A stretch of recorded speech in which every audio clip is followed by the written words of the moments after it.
Hello everyone, welcome back to Beyond the Veil Tarot and Astrology. My name is Candace Marie. Thanks for joining me. Happy Friday everyone. I hope you guys are doing well. Thanks for spending your Friday night with me. We're back on the channel live doing live tarot readings this evening. If you guys can see me in the stream, give me a thumbs up and drop me a comment below. Let me know where you guys are tuning in from. If this is your first time joining me, welcome. I am a Western astrologer and also a tarot reader, and every other Friday we do live readings on the channel by donation. If you guys would like to get a reading, scan the QR code right up there. That's going to take you to my PayPal where you can make a donation. We're doing 1 card spreads for $20 and 3 cards for $40. Or you guys can join my memberships. My level 3 memberships come with 1 reading once a month. You take your pick from tarot or astrology. We're here every Friday at 5 o'clock p.m. Pacific, 8 p.m. Eastern, and we take you first. And also you get to support my content and me being a full-time content creator. So we have so many people who subscribe, support, and donate to the channel. You guys are the best.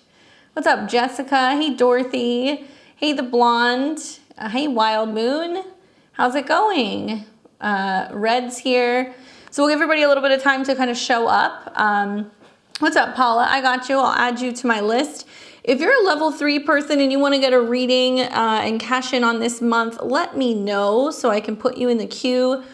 For your level 3, you're going to get a 3-card spread. So you can ask any one question you would like. So if you're a level 3 member, you can do that. Otherwise, if you guys want to get a reading, you can get in the queue by making a donation.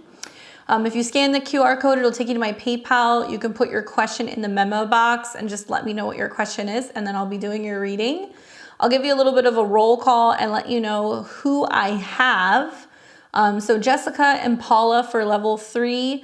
Wild Moon wants to get in there too. Nice to see you. I think this is your first reading, so let me know what your question is. You can put that into the chat. We've got another Paula here. What's up, Moon? Hey, Kurt. So here's who I have for level 3 people. I've got Jessica, Paula, and Wild Moon. Everybody else who's in the queue, like Melissa, Autumn, Amber, Briana, Patty, Carolina, Dorothy, Queen of Light Bulbs, that's who I have. So we'll leave the queue open for a little bit. We'll let you guys know when we're getting ready to take last call for readings. As always, I really appreciate your patience. That way we can make sure everybody gets a really thorough reading. And it can be a fun time to kind of hang out. See what's going on. Older women at work, you called it. Sorry to hear that, Dorothy. The astrology is astrologying very much right now. All right, Moon, I'll put you in there too. So we'll take, we have Wild Moon and then we have Moon. We have 2 moons. So those will be the first 4, and then I'll update the list as we go. You guys will hear me call a couple different names in advance. That's just to let you know that you are on deck. Okay. All right. So let's go ahead and get into it. So we're going to be doing a tarot this evening. We're going to do astrology next week, but when we do astrology, it'll be a new month. So if you're a level 3 member, if you want to get a tarot reading now, you can come back next week when it's a new month and you can get an astrology reading. You can double down. You can get some extra insights this month. What's up? Davers is in the chat. David is back. Thanks, Autumn. I got you. All right, so we'll start with Jessica. So we're going to take Jessica. She kind of slipped in early. She's got a couple questions. Let me see. What was that? I can't quite see it because it's in the way, but I saw that you're healing, giving up stuff, making changes. You resonate with Sag Rising and you want to know what love has in store for you. So we'll take Jessica and then Paula, and both Wild Moon and Moon are on deck. I got you, Queen of Light Bulbs. All right, so let's start first with Jessica. So she wants to know what she needs to know about love. I know you're, I guess, late degree Scorpio rising, but you want to know about what's coming up for you. Well, certainly I would say the eclipses are a big deal for Scorpio risings because you've got Mars and also Venus that make conjunctions to Saturn in your whole sign 5th house. So this is what I have for you in this order, okay? Well, remind me, what's your sun sign? So I have the Hermit card, the 3 of Coins, and the King of Pentacles. So obviously there's a strong like earth energy coming through here. The Virgo card, the Hermit card is associated with Virgo. Three of Coins can be about business and negotiations and working and balancing forces with other people. And the King of Pentacles is an earth sign. So there can be some kind of connection to like a Virgo energy or working hard, doing a lot of internal work and reflection about, you know, how much development you're doing on yourself, right? The Hermit card can kind of be like a lonesome card, but if it's coming up in the previous position, it says you've been doing a lot of soul searching. So really kind of reflecting on, you know, what is it that I need? What's going to be best for me? What's going to be most productive? If I'm going to be in a relationship, am I really in this point where I feel like I'm really choosing people that are meeting me at my level? And it can also be shining a light on whether or not you still want to be by yourself. So I kind of see similarities with the Fool card and also the Hermit. I feel like the Fool is like maybe in past relationships you were kind of jumping into things without really thinking it through. And now the Hermit card is like, I'm a little bit more cautious before committing to somebody because I've been doing such like deep internal work.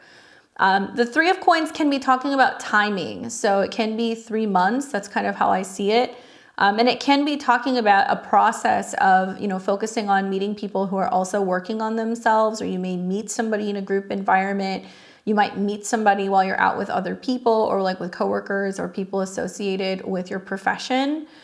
This is traditionally a card that's about being like a team effort. So it's like, am I connecting with people who are putting in just as much effort as I am?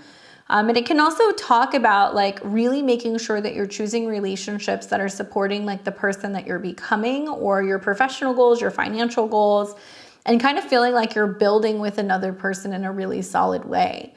And then the King of Pentacles is the final card. So if you're asking what's coming in your direction, if you're somebody who is looking for a partnership, or if you date men, right? A king is a pretty decent card to pull. So this can be an indication that over the next 3 months, you can meet somebody who has like a very strong kind of Virgo signature. I know, you know, being Scorpio rising, part of your midheaven, if you are a later degree, maybe Sagittarius, maybe, Virgo. It's going to be a cross between Leo and Virgo. So I'm wondering, do you meet somebody somehow in that situation? King of Pentacles can be a Virgo, Taurus, or Capricorn. Of all of the kings, he is like the oldest, the most mature, I think the most kind of set and solid in regards to, you know, what his goals are, his lifestyle, his career, and he can be very dependable, right? That's what I like about the King of Pentacles. So I'm kind of thinking like maybe there's this sense of not necessarily searching for someone, because the Hermit card talks about searching internally about what it is that is going to be best for you. So maybe you're thinking about like your long-term goals in relationships and wanting to find something solid. And you're like, okay, maybe I'm trying to, you know, meet people in a different way. Maybe I'm kind of opening up my eyes a little bit more to kind of dating different people. Certainly as a Scorpio rising with Jupiter and Uranus in your 7th house, like the relationship astrology gets pretty intense these next couple of weeks, because we're going to be seeing so many planets leaving Aries and going into Taurus in May. And with Mars eventually going through there, Venus going through there, it's very likely you can meet somebody who's very different or unusual than what you would typically date. So I feel like the tarot cards are kind of resonating with that. Could it be another earth sign? It could. I would just say look for somebody who's a little bit more refined or mature, or somebody who's a little bit more professional maybe than what you would typically date. And there can also be connections that you can have with people also later in the year as you're having transits that are going through your 10th house that are going to be squaring these energies, especially if you have some kind of change on the work front. It might lead to you meeting somebody new or connecting with somebody new in your field. But it looks to me like you're bringing in somebody who's going to be supportive of your goals and like what you're focusing on in terms of your professional, physical, and also financial life that can help build with you. So it's a pretty positive spread there. Hopefully that resonates with you. I saw that you got a lot of air in your chart, but I definitely feel like even being a Gemini moon, Jupiter going into Gemini as well is going to be really good for new emotional connections. You're going to change jobs very soon. Yep. So it can be somebody that you meet through that professionally. So keep us in the loop. Let us know who you end up kind of connecting with. All right, who do we have? What's up, Katie? Hey, Dorothy's here. Thank you. What's up, Soph? All right, let me see who we've got next. We've got Paula. Paula, what's your question? You want a general reading, or do you have something specific that you would like to know? Let's see, did you ask? Do you want a general reading, or do you just want me to take a look and see what the cards say? And then after Paula, we'll have Wild Moon and Moon. But if you guys are tuning in, you want to get a reading, you can get in the queue. You can scan the QR code right up here to get a reading. April General, you got it, Paula. Let's see what the cards say for you in terms of what you need to be aware of.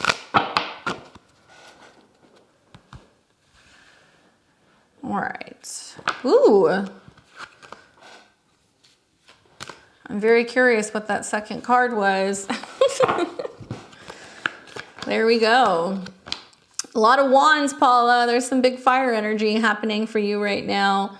9 of Wands, 4 of Wands, 2 of Wands. So wands indicate creativity, new creative energies, forward motion, movement, travel, opportunities also for socializing. So this is really good, being that, you know, you got that Sag in your chart. 9 of Wands in the first position kind of makes me feel like there is a sense of feeling a little overwhelmed or defeated with things right now. I mean, obviously being a Gemini rising, we're going to see a ton of planets that are going to be moving through your 12th house. So there is a sense of like rest and retreat. When I see this card, you know, he's like standing there assessing the situation, and he's like bandaged up and barely holding on. So it can indicate that you're in a period of just kind of reevaluating, or maybe taking a bit of a step back and resting and recuperating. Whenever you get the 9 of Wands, it's important to like not feel weighed down and give up. You know, it's a moment of rest and reevaluating before you complete like a long journey or some kind of project or some kind of goal that you're trying to achieve. So right now it's a time to really reevaluate, okay, what do I need to finish up? And before I do, getting a little bit more of extra rest and recuperation. Certainly Jupiter coming into your sign. You're going to see this at the end of May, beginning of June. Jupiter will go into Gemini, crossing your ascendant. So it's like a really good time for new beginnings for you. And I definitely feel like with the 4 of Wands coming up, it does talk about reason to celebrate. Opportunity for connecting with like-minded people, having a good time, socializing, parties, you know, good things that are coming your way that are worth celebrating with other people. This can also talk about like networking in groups. So I think about the eclipse in your natal 11th house that's coming in Aries. With a retrograde there, it's going to be about you reevaluating your goals and connecting with people who are going to best support you. So I feel like that 4 of Wands is saying it might be a time to connect with a community or feel like you have support from other people who can kind of help you see some of these goals come to fruition. And then the final card is the 2 of Wands, which is kind of sitting and waiting for your boats to come in. So it does mean that, you know, you're celebrating maybe how far you've come and like not giving up on a goal or something that you're hoping to achieve.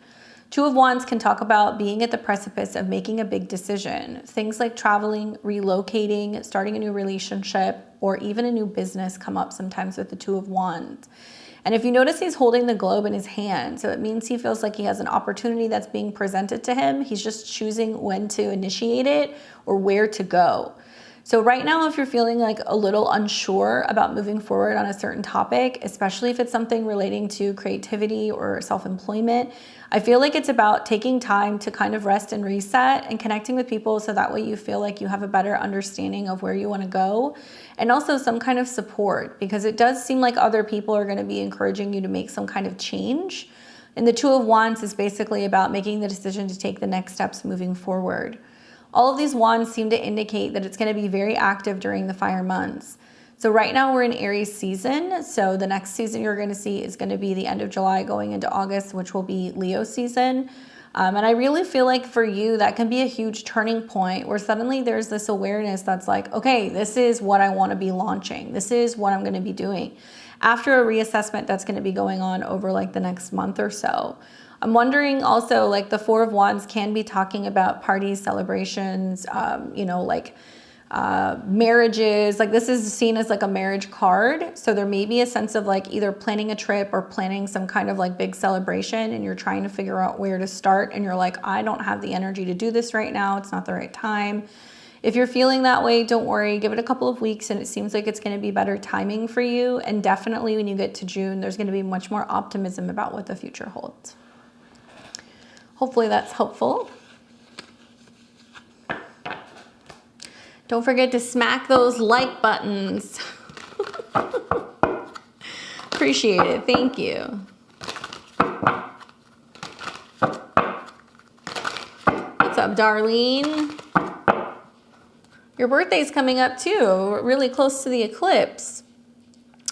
Okay, so we have wild moon, and then we're gonna do the other moon. You're welcome, Paula.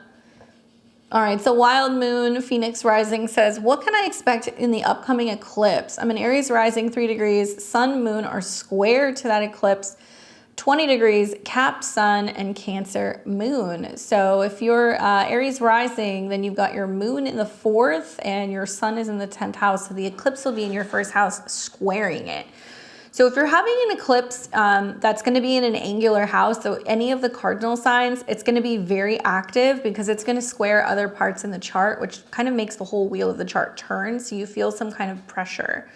In general, for like an Aries rising, it's about initiating something new for yourself. And because it naturally squares your 4th house, it impacts your home, family, or emotions. And because it naturally squares your 10th house, it also affects your career and status. For Capricorn in general, you're going to be hearing that it's about changes to your home. And so being that it's squaring your sun in the 10th house and it's in your 1st, it's what you're initiating, right? What you're initiating with your home. Well, good news is I see positive things on the way. Some very, very positive cards. So the first card that comes up for you is the 9 of Cups, followed by the Ace of Coins and the Page of Cups. The 9 of Cups is a card that deals with wish fulfillment. So this is basically about whatever you're wishing for, hoping for, praying for a positive turnout. This is kind of my green light card. So if a client asks me, am I going to get the job? Or, am I going to be able to land the relationship? Is the money going to come through? Anything like that. Generally, that's what the 9 of Cups is saying. Like, yes, you will get what you're asking for. This does also talk about the emotions that are involved in getting what you want, okay? So the Ace of Pentacles is here in the current position. So this can basically be saying that there is something new coming to you that's providing you with some kind of financial, physical, or health support. Certainly for an Aries rising, with Jupiter and Uranus getting ready to meet in your 2nd house, there's going to be some really good financial karma. So I think the eclipse really is just putting you in a position of being like, okay, I'm ready to go after what I want. Does it mean that you decide that you want to invest more money into your home or living situation? Does it mean that you decide to, really build on your self-esteem and you start kind of feeling better about yourself and then you start feeling like more abundant? Ace of Pentacles is a card that represents a new beginning that's coming your way about your finances, health, or physical situation. So it does seem like whatever's going on with the eclipse is really pushing you forward and bringing you some sort of support. Now, if you've looked at the eclipse, it's in Aries and it's ruled by Mars, and Mars is in your 12th house conjunct Saturn. So it may indicate that there is some significant change to your status or your career that you have been putting off or delaying doing. And by doing so, by finally making some kind of significant change, it's going to bring forward some kind of financial breakthrough. And you'll really start to see that in the month of May. Now, what's interesting also is the last card is the Page of Cups. So this does talk about some new relationship opportunities and also, I think, better emotional kind of balance. Page of Cups can be about younger people or new opportunities with relationships, so some kind of emotional support. And it can be with a water sign. So Cancer, Pisces, and Scorpio are the signs that generally come up with this. I really feel like this is about you feeling overjoyed about some financial breakthrough or some physical change that happens for you that helps make you feel more secure. So you get the best of both worlds, like the financial kind of security, but also emotionally, possibly feeling relieved or feeling like there is some opportunity for you to have better kind of emotional stability or harmony.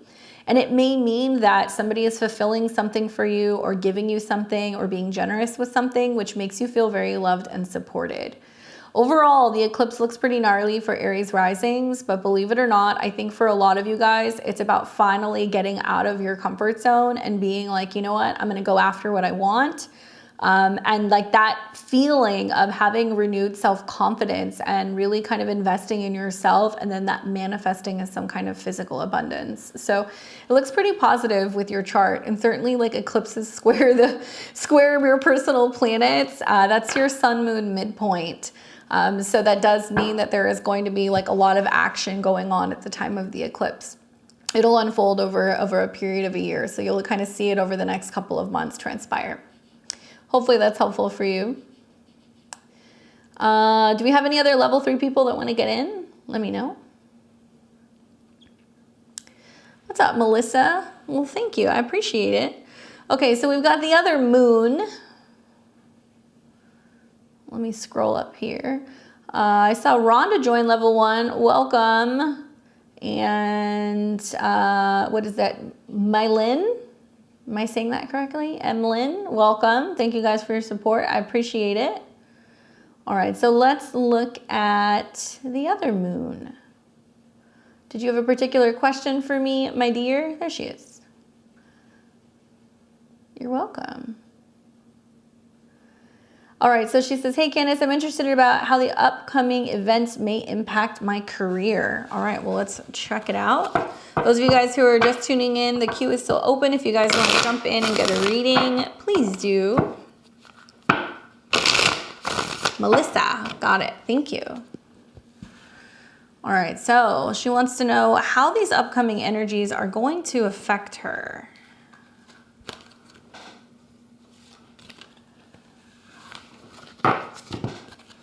In this order, wow, it's like everybody's getting abundance this evening. The tarot is starting off particularly optimistic this evening. Usually it's pretty sassy, but it's warmed up. Okay, so we've got the Judgment card, the 10 of coins, and the 8 of wands.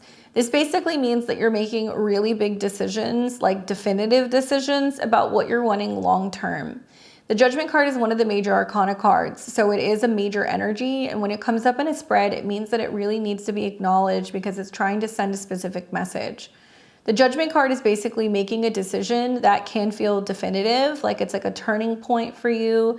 It might be about you finally kind of reaping what you've sowed in a positive or in a negative way, depending on the other cards.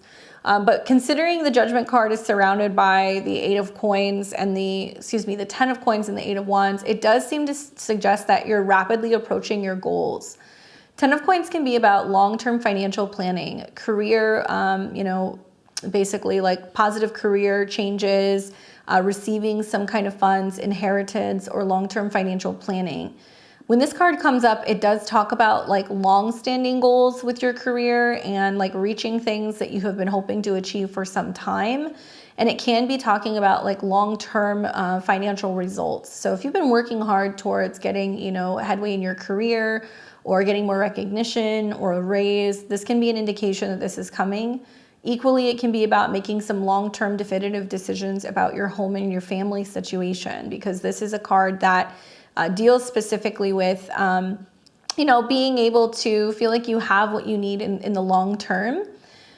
With the Judgment card and the 10 of coins, it can be saying like you're finally making these decisions, or you're finally making the decision to go in a different direction.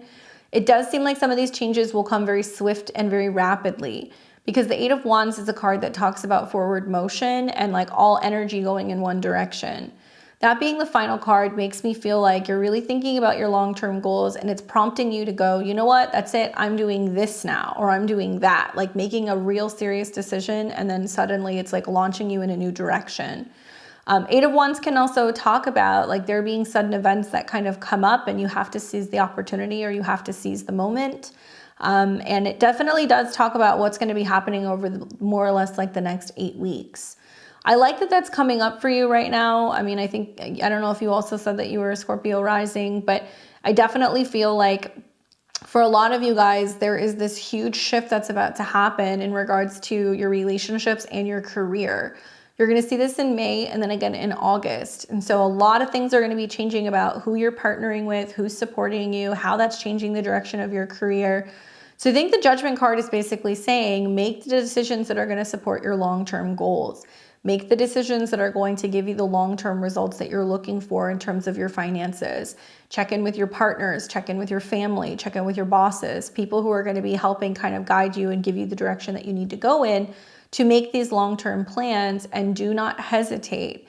8 of wands is a lot about seizing the moment. So when you see a moment of opportunity that kind of presents itself for you to make headway in these departments, you really want to be brave and be active and initiate that.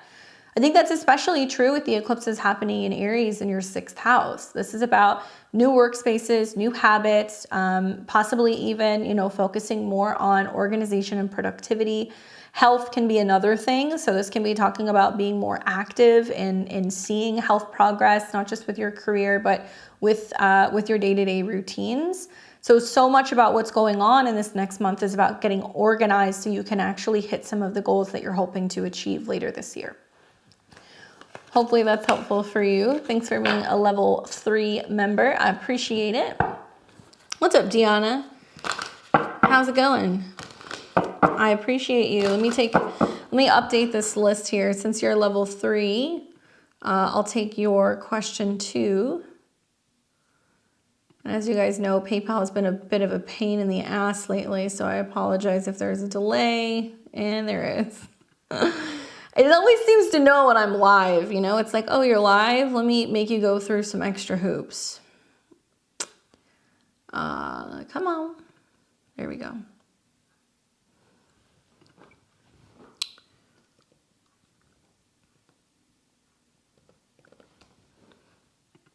All right. So I'll take Deanna. Is there any other level 3 people? You're welcome. That want to pop in? Let me know.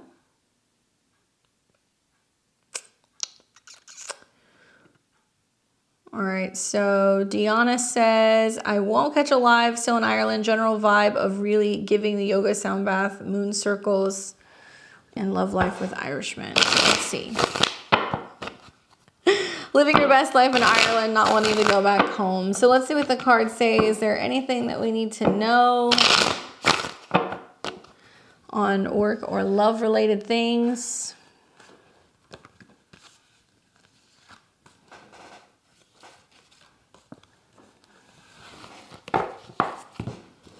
In this order, Page of Wands, 5 of Swords, and the 10 of Cups. You know, I feel like right now, there's like a little feeling conflicted about where to put your energy. You know, Page of Wands is about an initiatory energy. So it's kind of like saying, I'm just kind of getting the hang of learning how to do something that's more creative or more independent. But this is also about taking risks and taking chances. So when a page comes up, it's basically saying you have to learn how to do something new.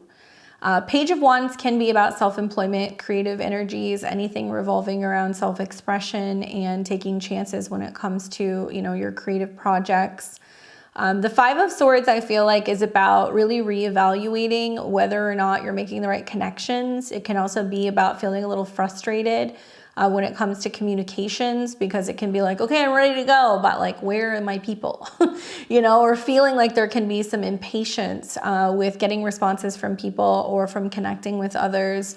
5 of Swords, you know, if you notice in the picture, there's like 2 people laying their swords down, walking away, and he's standing holding the swords. So he may be kind of feeling like, wait, I wanted to connect with somebody, but like, I'm not getting the feedback or the back and forth that I'm hoping to get, or I'm not making the connections I'm hoping to get. So there can be a little bit of like frustration there with being like, okay, well, where are the people that I need to be able to kind of create with? In the end, you know, the 10 of Cups does say that there is going to be opportunities for, you know, unity, obviously things being good in the relationship sense with that 10 of Cups. But I feel like this is also saying that you're learning to like let some things go. Like you're not going to be chasing connections if you're feeling like they're not receptive, or if you're not hearing back from people. You're like, okay, I'm just going to keep going because I'm going to find somebody who is going to want to host me, or I'm going to find people that I do want to kind of connect with. I really feel connected to Ireland. Yeah. So the other thing that I would say is like, I see the 5 of Swords as being like, I'm going to put it out there, and if people don't respond, they don't respond. But the people who do want to connect, like they will find me. So I think it's a matter of like maybe developing some other way, other method of connecting with people. Like it might be a good idea to start like a newsletter, or it might be a good idea to start putting stuff out there and telling people that you're looking for connections and letting kind of the offers and the invitations come through. Ireland yoga whiskey. Perfect. But I mean, it's cool because I think in the end, you know, that 10 of Cups does talk about like being around people who basically like want to make you feel like you're a part of a community, like the right people finding you. So don't get discouraged if you're feeling like there's some communication breakdown. Likely that's probably because of the retrograde that's going to be taking place in the 9th house. fingers crossed that you don't have any like travel delays or anything like that. Focus more on putting it out there and letting people know where you're going to be and waiting for invitations, because I see like the 10 of Cups is very inviting.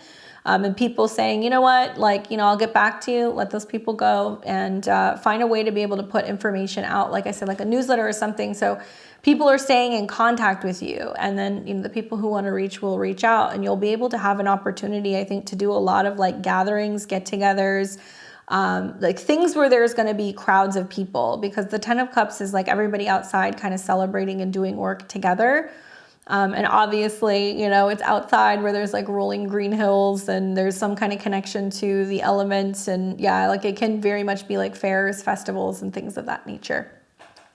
So hopefully that's helpful. Well, thank you. I appreciate that, Malaya.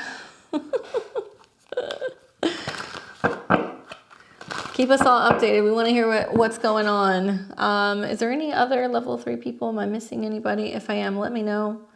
I'm going to add a couple people to this list. Let's see. And Sage Moon. Okay. Okay, so let's keep it rolling. So we're going to have Melissa, Autumn, and Amber. You guys are next on the list. Let's see what Melissa says. She says 3-card reading. Did you ask me a particular question? Just want to make sure I didn't miss anything. Make sure you guys put your question in the memo so that way I'm able to answer what it is that you would like. I'm not seeing anything specifically.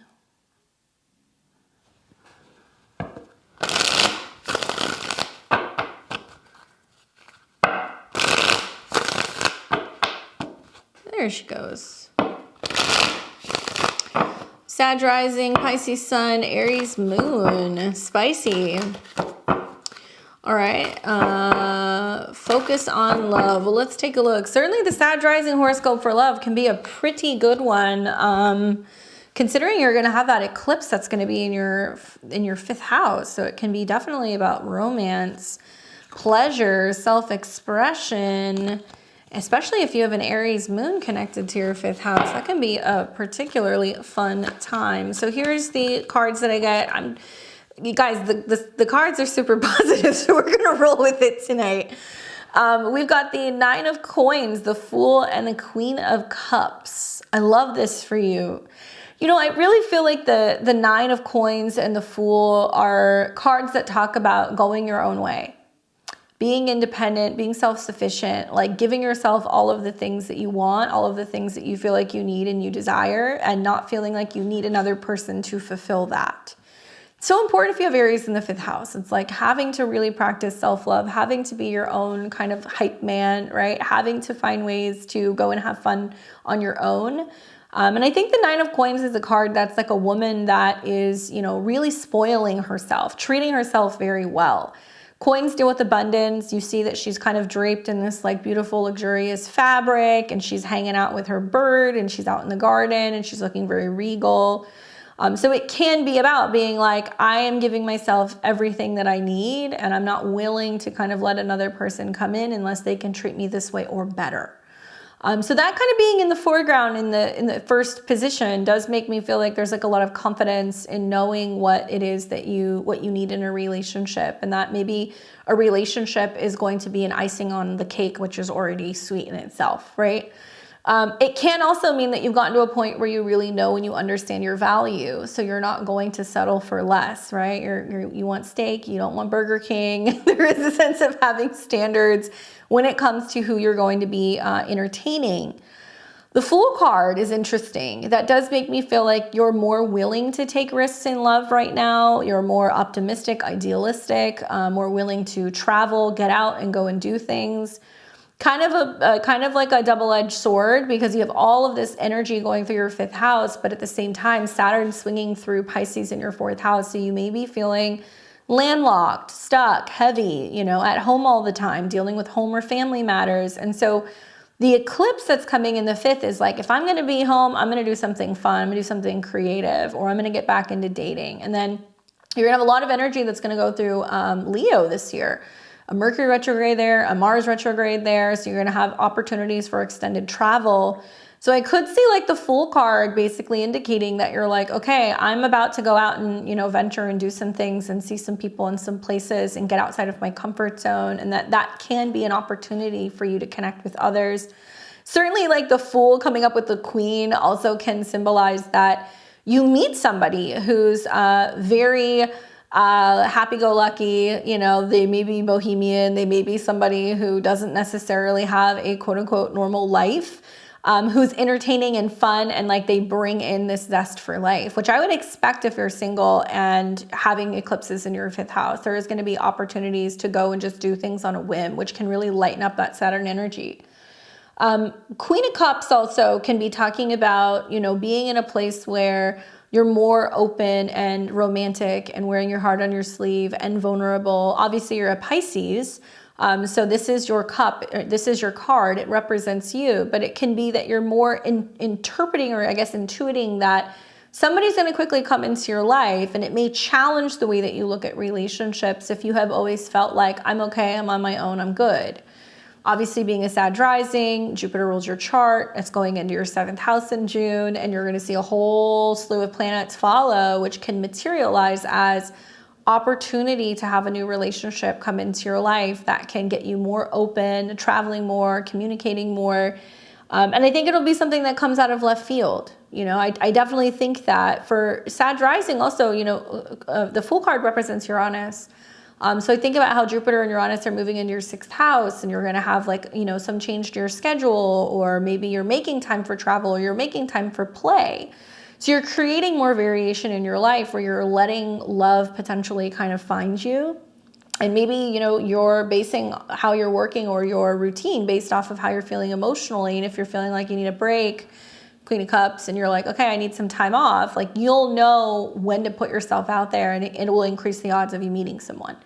But Jupiter only goes through your 12th house once every 12 years. So you might want to look back at what was happening back in 2012 when you last had that transit.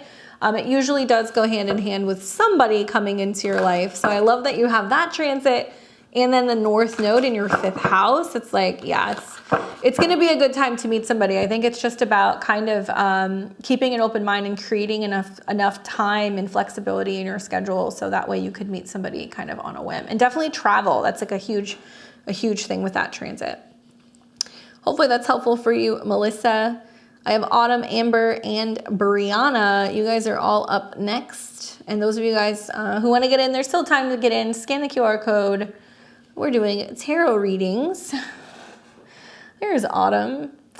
Okay, she says, I'm a Libra rising, 16 degrees. Scorpio sun, Gemini moon. Just went through a breakup, then got sick. A general reading for spring. Well, it sounds about right for Libra risings. They're getting the shit end of the stick, unfortunately, with that lunar eclipse in Libra, which impacts your body, right? It's in your 1st house. And then secondly, you also had Venus conjunct Saturn. So that had to do with your 6th house. So I've seen a lot of relationship changes. That's more the solar eclipse in your 7th. But it definitely makes sense that you're like clearing. You're clearing stuff out. But yeah, you know, this next eclipse that's coming in for you, it's in your 7th house. So a solar eclipse marks a new beginning, potentially for relationships. Okay. And then you have a retrograde there. So it might be recovering or getting closure for that, or working with a therapist or a counselor, or meeting somebody new, right? So that can be a theme. So let's take a look. Let's see what these cards say for you. Interesting. So we've got 5 of coins, 9 of swords, 6 of cups. The question that I have for you is the relationship really over? That's what I'm wondering, because 6 of cups is like a reconciliation card or a reconnection card. So if it's not, it can be talking about getting back to better times, or feeling like you're kind of finding your equilibrium again after this particular period. You know, what can I say? I mean, I think 5 of coins, 9 of swords pretty much sums it up. It's feeling left out in the cold, feeling forgotten, rejected, you know, not cared for, not given what you need. And then you've got the 9 of swords, which talks about like lost sleep, you know, kind of feeling sad, working through the emotions, having some stress or anxiety, being up all night, you know, worrying about what's happened.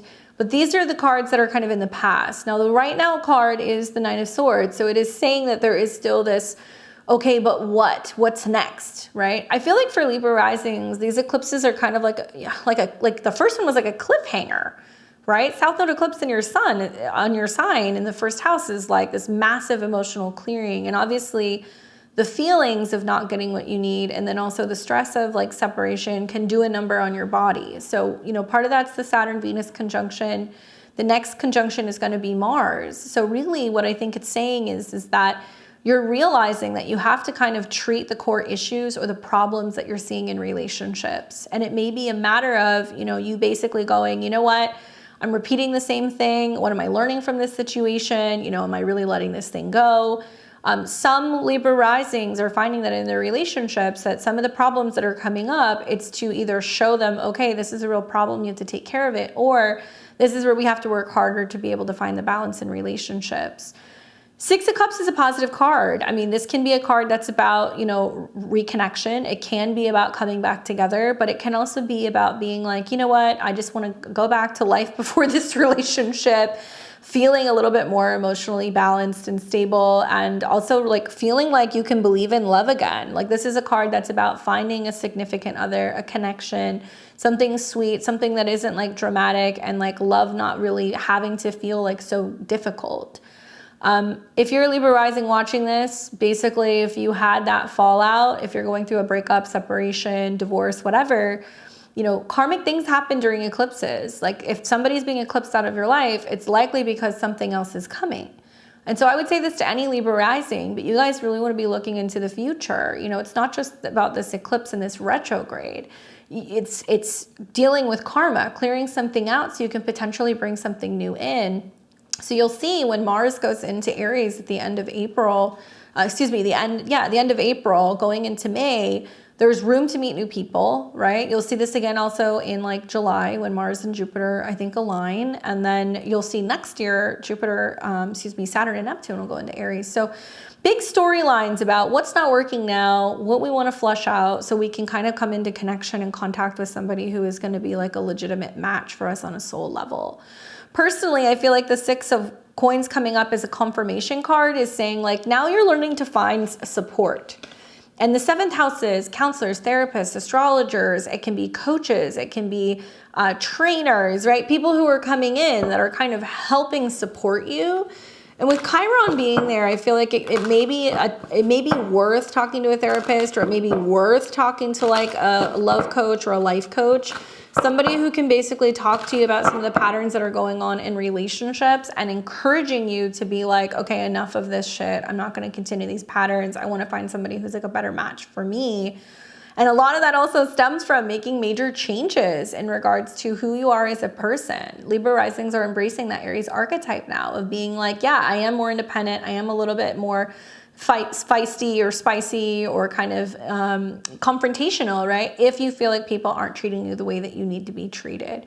So that might be coming up for you throughout this. But I definitely see you going back to you know, feeling a little bit better. And it's probably going to take about 6 weeks or so for you to get there. But ask for help. Find your help, or your healthcare, or your emotional help, or your spiritual kind of team who can help you put the pieces back together. Hopefully that's helpful for you. Sending you lots of healing vibes, Autumn. Okay, so we have Amber. And Amber says, 3-card pull. I was laid off from my job in the mortgage industry on the 14th. I got a new job starting on the 8th, on the eclipse. Any insights to be gained to help me get the best out of this opportunity? I had 2 offers and chose the one I felt that was, I chose the one that was a little less paid to start. So you're a Pisces sun, Cancer rising. So Cancer rising with the eclipse in your 10th house in the retrograde is like you being like, did I choose the best one? Did I not? You know? But with an Aries moon there, this eclipse is happening very, very close to your chart ruler. So whatever is changing and being offered to you in some way, like give yourself the month of April to see like how you really like it, to get kind of a feel for what you're doing. That's my advice, but let's see what the cards say. Definitely a big turning point for all Cancer risings, career-wise, but also for Aries moons. Really, really interesting eclipse for Aries moons because they're all learning how to kind of be like more like pioneering, entrepreneurial, independent, you know. Some pretty good cards. So we've got 9 of coins coming up. We've got the Lovers and the Hermit card. So, well, what does this mean? First of all, you've got options, honey. Okay, even though you already made your decision, the Lovers card is saying that there's still choices out there for you. Just because you take this job doesn't mean that this is the job that you have to stay in, okay? So I kind of feel like keep that in the back of your mind that you can go and you can take this and you can feel it out and see if you like it. But ultimately, like you can make another change if that's something that you decide to do. So don't feel limited in this situation. You got the power. 9 of coins is saying you are fit for the job. You're sufficient. You're independent. You're gonna be hardworking. It also means that you have a lot of desirable qualities as you know, an employee, or you have experience that people would desire. But it also talks about having the ability to work very well independently. So you took a job, right? So once again, I'm going to keep referencing like next year, but you know, 2025 and 2026, Saturn and Neptune are going to go into Aries.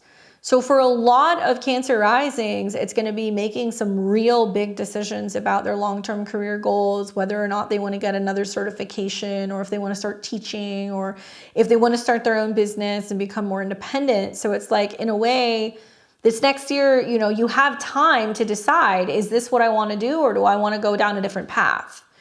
The Lovers card also coming up makes me feel like the months that I would pay attention to for whatever reason seem to be June and also like September, okay? These 2 months, so during Gemini and Virgo season, I feel like the Lovers card does say, and always with this card, it's like, okay, I have 2 options, you know, I've got 2 people, or I've got 2 jobs or 2 paths. Like, do I take this one or that one? So there is this temptation to want to double dip or fixate on, you know, whether or not we made the right decision. I feel like it's a good choice that you made because I think that there's more room for growth within this position. I don't know if that's why you took it, but that's kind of the feeling that I get. The Hermit card coming up is also saying that this is about really kind of turning inward and, you know, reflecting between now and the fall and asking yourself, is this the kind of business that I want to stay in? Do I potentially, you know, want to do some soul searching and ask myself, is there a way for me to be able to work more so independently? Do I need to see what else is out there? I feel like because the Hermit is facing the Lovers card and it's like illuminating, like making a choice, it's saying that you have to give this particular option like a solid try, like at least for like the next several months before you decide to go in a different direction. Because it's not a good idea to bounce back and forth right now. If you want to make a change, you can make a change at a later date. Obviously, there can be a sense of feeling a little unsure, especially because, you know, you have Mercury retrograde in your 10th house. And so Virgo is associated with the Hermit card, and so is Mercury. So it can mean that you can be getting in your head a little bit too much and like saying to yourself, like, okay, you know, am I making the right decision? And like not being present with being there. Like give it a fair shot. Give it until the fall. I really think that you have a lot to offer and there's going to be a lot of growth within this position. And know that even if you were to back out of it or if you were to see something else, you're going to be like, oh my God, you know, like there's other people who are interested in working with me. Because like I said, you're sought after for whatever set of skills or past, you know, employment history or experience you have. Like there will be people who want to work with you. And I would not doubt myself right now because it seems like you're going to be getting into a position where you're going to be rising up in your field. You will see this, right? May and June, as Mars goes through Aries and it connects with the North Node, you're going to see some significant growth happening within your career. And yes, you're going to be in a position where it's going to be a bit competitive, but I think that you have the capabilities of being able to you know, really shine and be seen. So I hope that's helpful for you. Let's see, who else do we have? We have Briana, and then we have Patty, and then we have Carolina. Okay, so that's who we've got. So let's see what Briana says. Okay, Briana says, hey Candace, I'm a huge fan. I'm the little sister of one of your clients by the name of Vanessa. We had a phone session a few years ago, and I'd like to do a 3-card spread for the live tarot reading. I would like to go what? I would like to go by beasting. Okay, sorry, beasting. My birthday is 4/12/89. I'm an Aries sun, Cancer moon, Libra rising. I've been having a lot of obstacles trying to get my kids back from a court situation. It's been a tough battle, and it seems like it's always something. How do I get my kids back ASAP so we can get to move on with our peaceful life? And is there anything witchcraft involved? Well, let's take a look.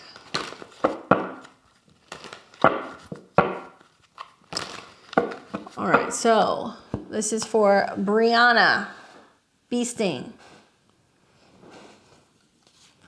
So what do we need to know about her kid situation? Libra rising. What is it? Libra rising, Aries sun. So yeah, it's the solar eclipse in the retrograde in your 7th house, trying to mediate and work with another person, but it can also be about working with a lawyer, an attorney, somebody of that nature. Okay, so these are the cards that I get. The Empress, the 5 of Wands, and the Hanged Man, covered with the 3 of Swords. All right, so you may not be crazy about this advice, but just trust me on this because it really does resonate with your astrology right now. So being a Libra rising, you know, you're having this clearing going on with this recent eclipse in your 1st house. And the next one coming up on the 8th is going to be a solar eclipse in your 7th. So it's going to be about your relationship to other people. Healing a wound in regards to your relationship with other people. 7th house can be advocates. This can also be attorneys and lawyers and people who can represent you. I think about the solar eclipse in the retrograde is trying to kind of find a way to find a middle ground with somebody. But with Chiron involved, you might feel like it's a lose-lose situation. Also, you've got Mars and Saturn meeting in the 6th house. And, you know, Saturn traditionally rules your 5th of children. So you're feeling like something is being withheld or held back from you. Really what you want to see is some positive transits going on with either Uranus or going on with Saturn. So I think about like mid-April when Jupiter and Uranus come into conjunction, where there can be more connection, visitation, and opportunity to see forward motion with your kids. I also think about when you start to see, you know, Jupiter go into Gemini in June, and it's going to trine Pluto in your 5th house of children. So like April through June seems to be the timeline. The Empress, the 5 of Wands, and the Hanged Man. So we've got 2 major arcana here, okay? One that represents like motherhood and life and nurturing and taking care of things. And then the other one, which represents more seclusion, feeling stuck, feeling suspended, like not knowing what to do. So the Empress represents you as a mother, but also it can be your mother and the women in your life that are supporting you right now, that are trying to kind of hold you, you know, up and make you feel like you have support and security, and reminding you that, you know, you have like a job to do, which is to be there for your kids. I feel like with the Empress showing up, it's reminding you that like you have to do what is necessary in order to ensure that your kids are taken care of. I know you know this, but I'm just reinforcing that. The Empress is also somebody who is peaceful, right? She has the shield of Venus. So it basically means that she's not coming in and having conflict with people. She's coming in and being like, look, you know, this is what I need. This is what I'm hoping to achieve. She tries to become amicable because she has associations with Libra.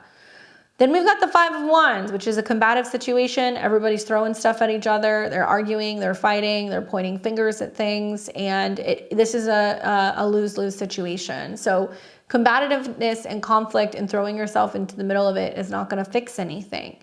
Really what it's saying is right now, you're waiting for the dust to settle over these next 4 weeks, 5 weeks or so.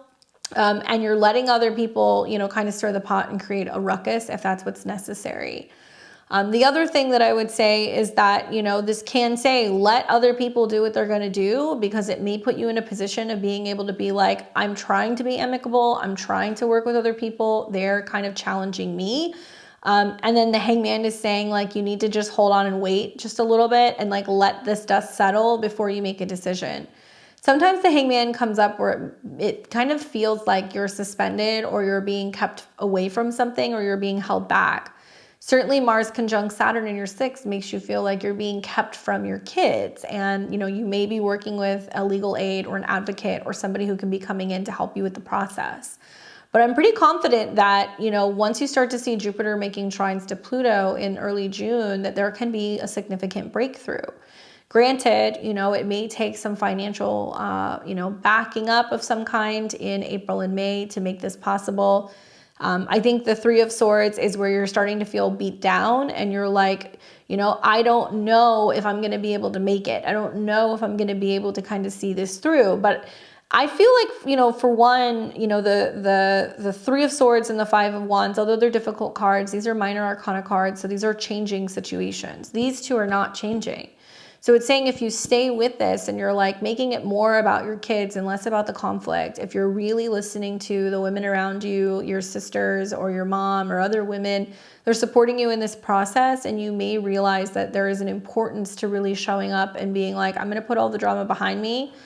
I don't see any interference with anything spiritually. I really feel like this is just some North Node in your 7th stuff and some, you know, Saturn stuff, unfortunately.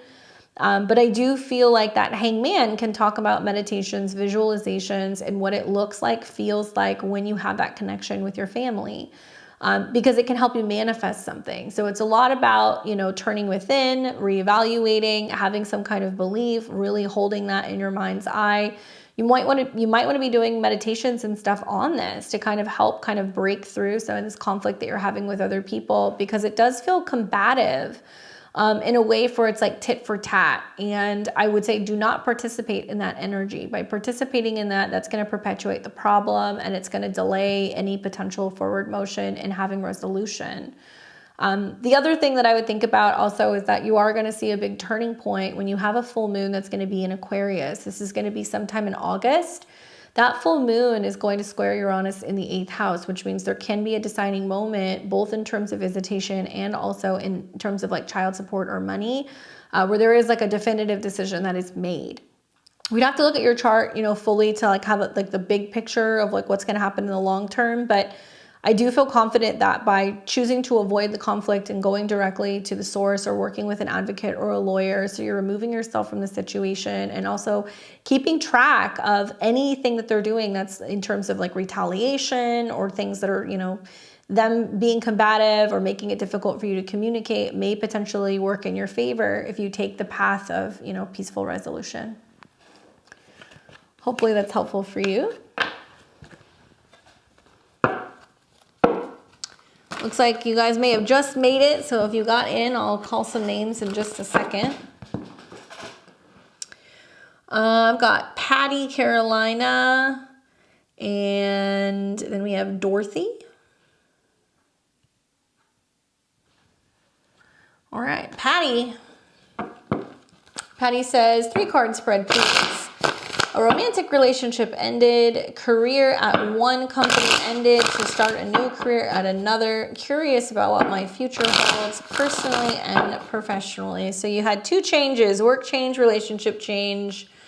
We're waiting for number 3 because change comes in 3s. Patty says, Cancer Sun, Scorpio Moon, Libra Rising. For what it's worth, my natal Chiron is conjunct Chiron on the 8th. Not sure if that matters. Yeah, you're having your Chiron return, and then you have a solar eclipse conjunct Chiron. So basically, that means that you're in the Chiron return hardcore the next year, healing relationships, blessing in disguise. The good thing is therapists, support systems, counselors, they come in through that particular transit. I have seen with Chiron transits that it can bring a relationship that comes in and heal stuff for you. So just some food for thought. But definitely Libra risings, man. You guys are getting your ass kicked all over town. You guys okay? I feel that. I'm one too, guys. We're in the trenches together. All right. So in this order, okay, there's the Hermit card again and the 5 of Wands again. These are the cards that are kind of leading the evening at this point. All right, so King of Cups, the Hermit, and the 5 of Wands. I really see this as self-preservation at its finest and being like, I need to do what I need to do to emotionally protect myself and choosing not to let emotions override anything in regards to using your mind, okay? Because King of Cups, he can master his emotions, and it's about being in charge of your emotions and learning to listen to them. But at the same time, I feel like the Hermit card is saying, like, be logical, like, don't become overly emotional, don't become overly attached emotionally to anything, whether it's, you know, home, relationship, job, anything like that. The King of Cups can also be indicating, right, that there is some kind of emotional growth that comes from this period for you, right? Like tough times are obviously difficult, but it's showing you what you're here to overcome. It may be highlighting and showing you that you may have not been getting what you need in the relationship, right? The King of Cups can represent a water sign, so it can be Scorpio, Cancer, or Pisces. But I think with the Hermit card coming up, really what this is saying to me is that, you know, maybe for you, you're really recognizing emotionally, you know, what you really need. If you're a Cancer sun, you could be coming up as the King of Cups. It could be saying that you're recognizing that, you know, you need more emotionally, you need more support, you know, you need more love, you need more vulnerability. And maybe you're feeling like you aren't getting that. The Hermit card is about really kind of turning inward and looking at yourself and trying to figure out, you know, what direction you're going in, what path is best for you. And it looks like there's like a lot of conflicting energies here because the Five of Wands comes up as your final card. So it might mean that you're trying to proceed forward. You're trying to kind of see, okay, this happened for a reason. But at the same time, you're going back and forth and you're maybe fighting it a little bit. And you're like, I don't know how I feel about moving on in another relationship, or I don't know how I feel about taking a new job. You know, I think that the King of Cups can be an opportunity for you to be really listening to your intuition and mastering your intuition. And maybe in your heart of hearts, it's kind of being like, I know these things are for the best, but even though they're difficult, you know, I'm going to keep moving forward. Not fighting the inevitable is something that comes up for me also with the Five of Wands, and it is crossed with the Knight of Swords. So I would really caution you against feeling like you have to reach out and continue to hash out relationship issues, okay? That's something that I would really recommend not doing. Because if you keep going back and you're hashing it out, you're not getting that response that you want, or you're not getting the validation that you want, or you're not getting the closure that you want, then it can create more problems in the long term. And you may feel like with Chiron in your 7th house, like, just let me love you, you know, with people. Just let me support you. Just let me be there for you. And you might feel like those people are kind of like self-combusting, you know, with Chiron in your 7th house. When you have your Chiron return, you're coming home and healing something internally within yourself about relationships. So you want to look at your Mars placement, because Mars is going to say a lot about that. And, you know, during these eclipses, Mars is conjunct Saturn. So a lot of Libra risings are seeing problems with relationships. If they're in relationships, they're having to ask themselves, you know, why did I get in this relationship in the first place? Is this even worth salvaging? Can we fix this? And if you can't, then snip, snip. That's what Mars does. Can there be somebody who can come back and try to talk to you about moving forward? Yeah, but I think that with the Five of Wands, it's saying that there still is going to be conflict there. So, you know, watch your words and how you're communicating. I really feel like what you're learning from this situation is how to stand up for yourself. A lot of Libra risings don't realize that Aries is the self, 7th house is relationships. So it's not just about relationship to other people, it's about the relationship with yourself. And if you have Mars in the 7th house, then you're getting activated with the North Node. So it means partners are being impulsive, arrogant, agitated, selfish, you know, all of these fun lower octave Aries kind of things. But it's also tuning up something for you, or it's making you realize like what you actually need in relationships, and it can bring somebody else in. So with that Nine of Swords coming in as your confirmation card, you know, like you'll always know as a Libra rising who your partners are, especially if you have Mars in the 7th, because it'll bring partners in that will chase you. You know, they'll go after you. They'll be like, hey, when are we going out? You know, let's get together. And they'll be like really fierce and kind of like, yeah, very masculine. So I feel like maybe it's flushing one person out, bringing in another person, and you may feel as if like, okay, this other person's coming in, and I can't figure out why they're pursuing me. It could be the eclipse, right? And Chiron. So somebody who really knows how to work their Chiron in the 2nd house can bring in somebody who is into self-healing awareness. They can be into fitness, especially in Aries.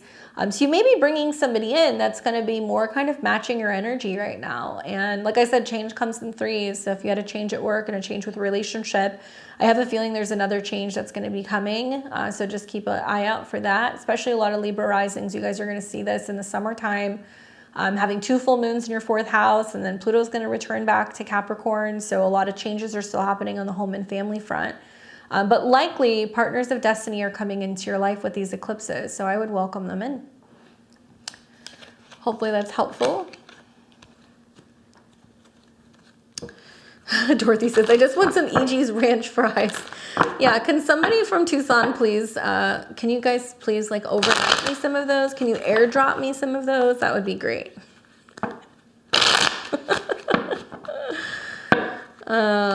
Hopefully that's helpful for you, Miss Grace. Hang in there, Becky. Hang in there. That's what's cool about getting a solar return is you can go back and listen to the reading and be like, okay, I'm at this point this year. I just got to get to this point. I have been there. I know what that's like. All right, let me give you guys an updated list because I know we got some people that got in towards the end. Come on, PayPal. Come on, come on. I love how it does it only when I'm live. This drives me absolutely insane. It's like, oh, you're working? Let's create a roadblock for you. There we go.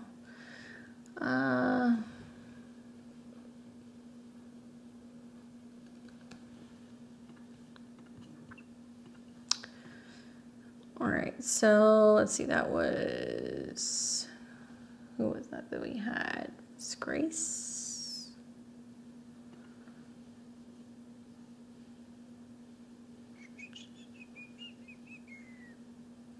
Okay, that was Patty. So we have Carolina, Dorothy, and Queen of Light Bulbs. You guys are all next. And I have Sophia, Intuitively D, Sage Moon, Herbalife, Vanessa, Dave, Jennifer, Angie, Tiana, Kimberly, is that Aurora? And Angeline. Oh no, not Angeline. I take that back. Aurora. Okay. We'll keep going through this list. So we've got Dorothy now. No, wait, did I miss Carolina? Sorry. Carolina, there we go. Carolina and then Dorothy. Carolina says, hello, Candace. I would like to draw a single card to gain insight on the current status of my career path with opportunities on the horizon. April, both good and bad. The current transits of the nodes and Aries and eclipses trining my north node offer guidance. For this reading, focus on the following intuition. Here's some information. Pisces Sun, Sag Moon, and you are a Scorpio rising. Okay, 23 degrees. You have Uranus that's going into your descendant, so that's pretty big. So a single card on what's going on over the next month. Let's make sure I've got everything here. Okay. Well, if you're having the eclipse that's trining your nodes, that's pretty good. One in the south node in the Leo in the 4th, and the 10th house stellium in Aquarius. So you're going to have an eclipse that's going to be in Aries in the 6th house, and it's going to be making trines to your 10th. Sounds like job stuff. All right, so let's take a look. Let's see what this card says for you, Carolina. Ooh, Wheel of Fortune. Well, I mean, that makes sense considering you've got eclipses that are also going to be, you know, affecting like the 10th house, so that can be significant changes to your career. But I also just keep thinking about like the wheel of the chart, you know, like the angles are the most sensitive parts of the chart, I think. So when you have a planet that's crossing your ascendant, descendant, or your midheaven, it squares everything. So you've got some changes that are going to be, you know, happening with your career. That's where the solar eclipse that's going to be in your 6th, trining your 10th. And then 2, you're also going to be seeing that, you know, Uranus is going to be crossing into your 7th house, and it's going to square your midheaven and square your kind of your IC. So I really feel like for you, the Wheel of Fortune is saying that the wheel of your chart is turning. There is some rearranging going on with your daily routine, your place of work, your habits, your productivity that's leading you to making some significant change to your career. You want to also look at what's going on with your sun, right? So if you've got that sun in Pisces, Neptune's sitting on your sun right now. And you're seeing Saturn that's going to head towards your sun next year, and the North Node that's going to head towards your sun next year. So the turning of the new year is a big moment for you, for your career, especially, you know, while all those conjunctions are happening on your sun, you're going to have a Mars retrograde on your midheaven. I think this is talking about the fixed parts of the year. So it's like Aquarius season, Taurus season, you know, Leo season, Scorpio season. That's when you're going to see there's going to be significant changes going on. I do feel like the solar eclipse is really reminding you that you have to be doing like heart-centered work, or you have to be doing something that you really feel that you love, that you're willing to like work hard and make a sacrifice for. And obviously Neptune on your sun can make you kind of dreamy and, you know, kind of idealistic about things. But I think the North Node and Saturn are going to be bringing in something stable. I would definitely look at August as a time for a turning point with career stuff. And then I would see that again also happening for you in like November as Mars is coming into shadow. But these are necessary changes that need to be made that are going to be kind of helping you achieve your destiny and what you're hoping to kind of really bring to fruition when it comes to some big career stuff. Certainly Saturn hitting your sun next year is a time where you want to feel like you're doing something that is like your dream job or occupation. So in order to get there, you have to kind of make some rearrangements now to kind of see that through in this next year. Hopefully that's helpful for you. Readings are now closed. Readings are now closed. All right, so who else do we have? We have Dorothy, and then Queen of Light Bulbs, and then Sophia. So Dorothy says, on the day of the eclipse, I found out that I didn't get the promotion that I thought I would get. My question is, will I have better luck finding a job promotion somewhere else? Gemini rising, Pisces moon, Aries sun. So if you're a Gemini rising, you got that sun in the 11th house, it sounds like it's time for some networking. Time to get out there and mix and mingle with some other people and see what else is out there in terms of potential job or employment. So I would say yes, especially with the Mercury retrograde, is seeing what's out there. And then I also feel like, you know, kind of a tough break because the eclipse, both of the eclipses featured, you know, Saturn conjunctions. One was Venus conjunction Saturn. The next one's going to be Mars conjunct Saturn, which may manifest as you being a little agitated about where you're working and feeling like you're losing momentum, or you're like, why am I working so hard here if I'm not getting the recognition that I'm like really looking for, right? Saturn delays, he doesn't deny. Just keep that in mind, okay? So let's see what the cards say in terms of whether or not you'll have better luck finding a promotion somewhere else. Okay, so in this order, okay, so the card of the day is definitely the Hermit card, guys. Make a note of that because this is really what's coming up, which makes sense because like we're in between eclipses. So it's about us really focusing on reflecting on what do we need? What is my next step? So perfect for being in Mercury shadow.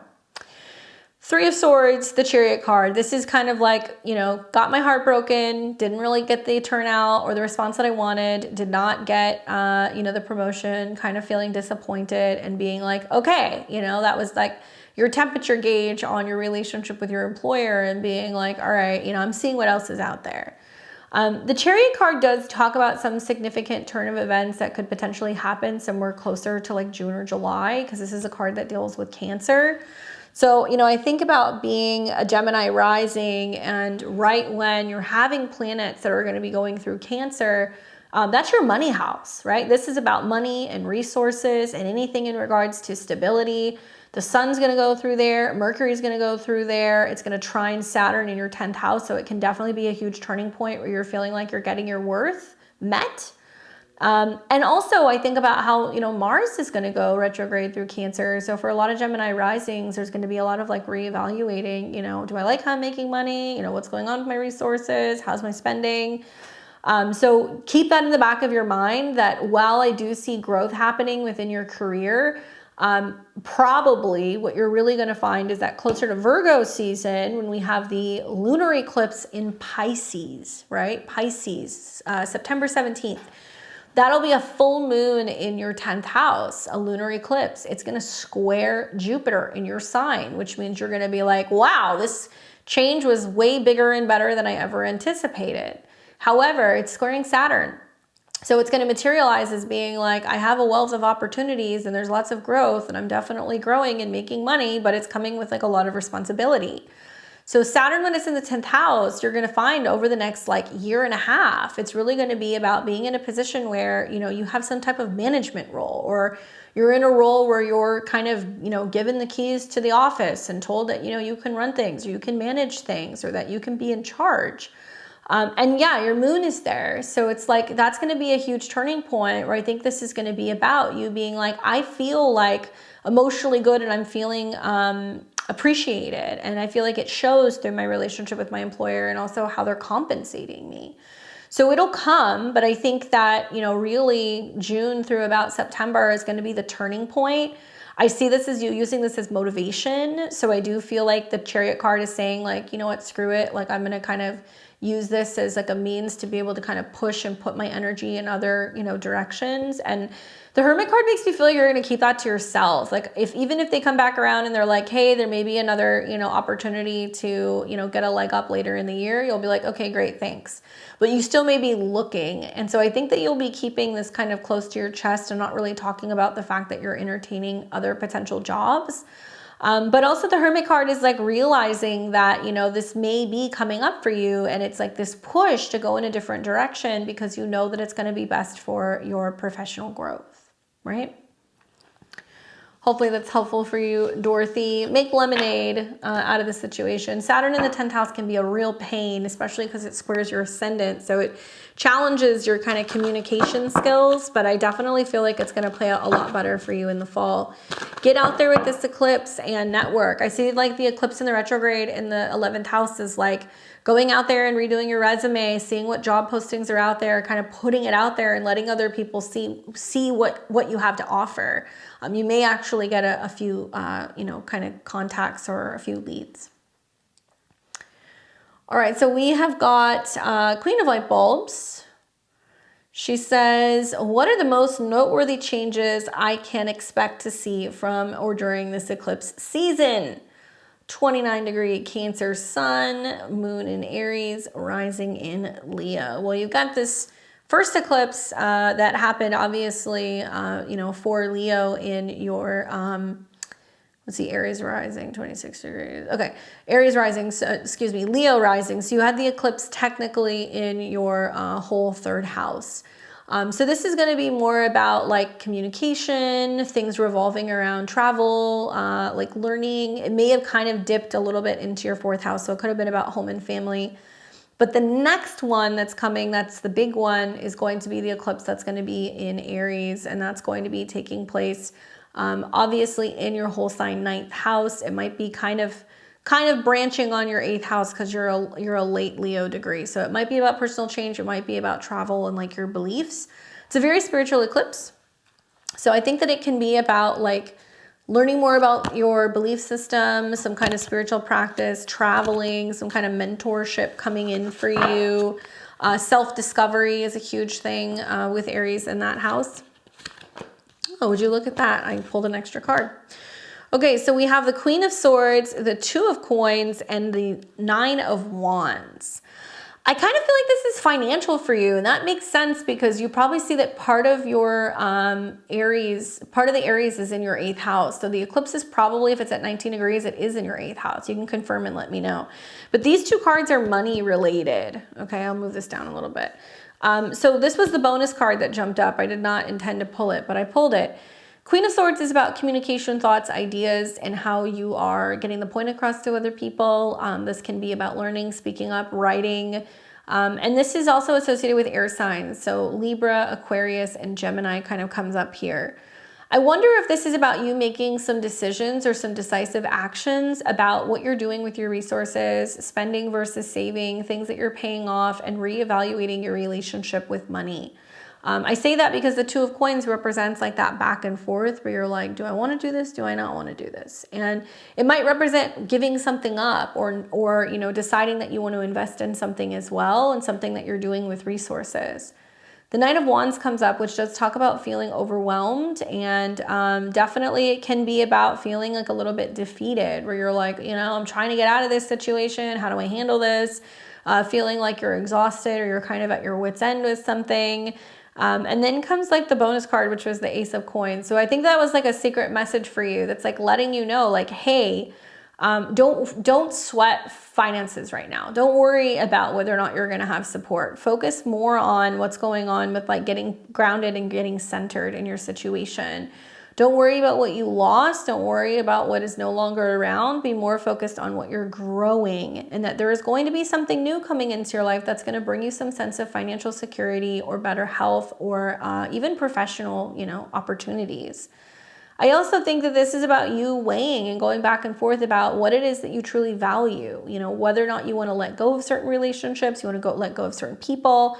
If it's time for you to finally realize your worth and like not feel like you're settling or that you're making sacrifices for other people that may not necessarily be suiting your needs.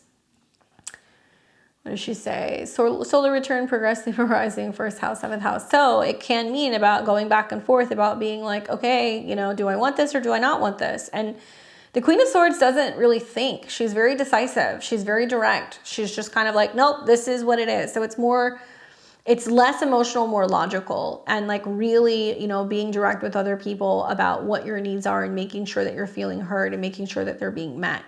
And letting go of a sense of indecisiveness, which can sometimes come with progressed Venus or Libra placements. But I think that you're making decisions that are going to be best for your long-term goals and making sure that your bottom line is covered and that you're not, you know, like just giving away resources or giving away things without receiving support in return. Yeah, I love that fourth card jumped out. That happens from time to time. Hopefully that's helpful for you, Queen of Light Bulbs. You got the Queen of Swords this time around, so you're working with that element of air. Start speaking your intentions into existence. Write them down, you know, say them, talk about them, you know, focus on that, because that's really where there's going to be a pretty dramatic shift in terms of security. All right, so I've got Sophia, Intuitively D, Sage Moon, and then Herbalife. All right, Sophia says, one card reading. How can I feel better and transform my life? Well, let's take a look. So Soph's a Virgo rising. So this eclipse is taking place in her 8th house of personal transformation with a Mercury retrograde. So it's about detoxing, purifying, and really kind of clearing out gunk. So let's see what the cards say for her. So this is... Oops, there's another one. Sometimes they do that. So we've got 5 of Cups, 8 of Cups, and the 9 of Coins. And this is the card that jumped out, the 9 of Cups. A lot of cups going on here. So 5 of Cups, 8 of Cups makes me feel like there is a sense of I mean, you know, 4 of Cups is like when you're feeling down, and 5 of Cups is when we get stuck there, right? It's when we can't pull ourselves out of that situation. So you see that there's 3 of Cups toppled over, so it can kind of talk about there is some emotional turbulence happening. There can be some relationship issues going on, or feeling like there is some kind of loss.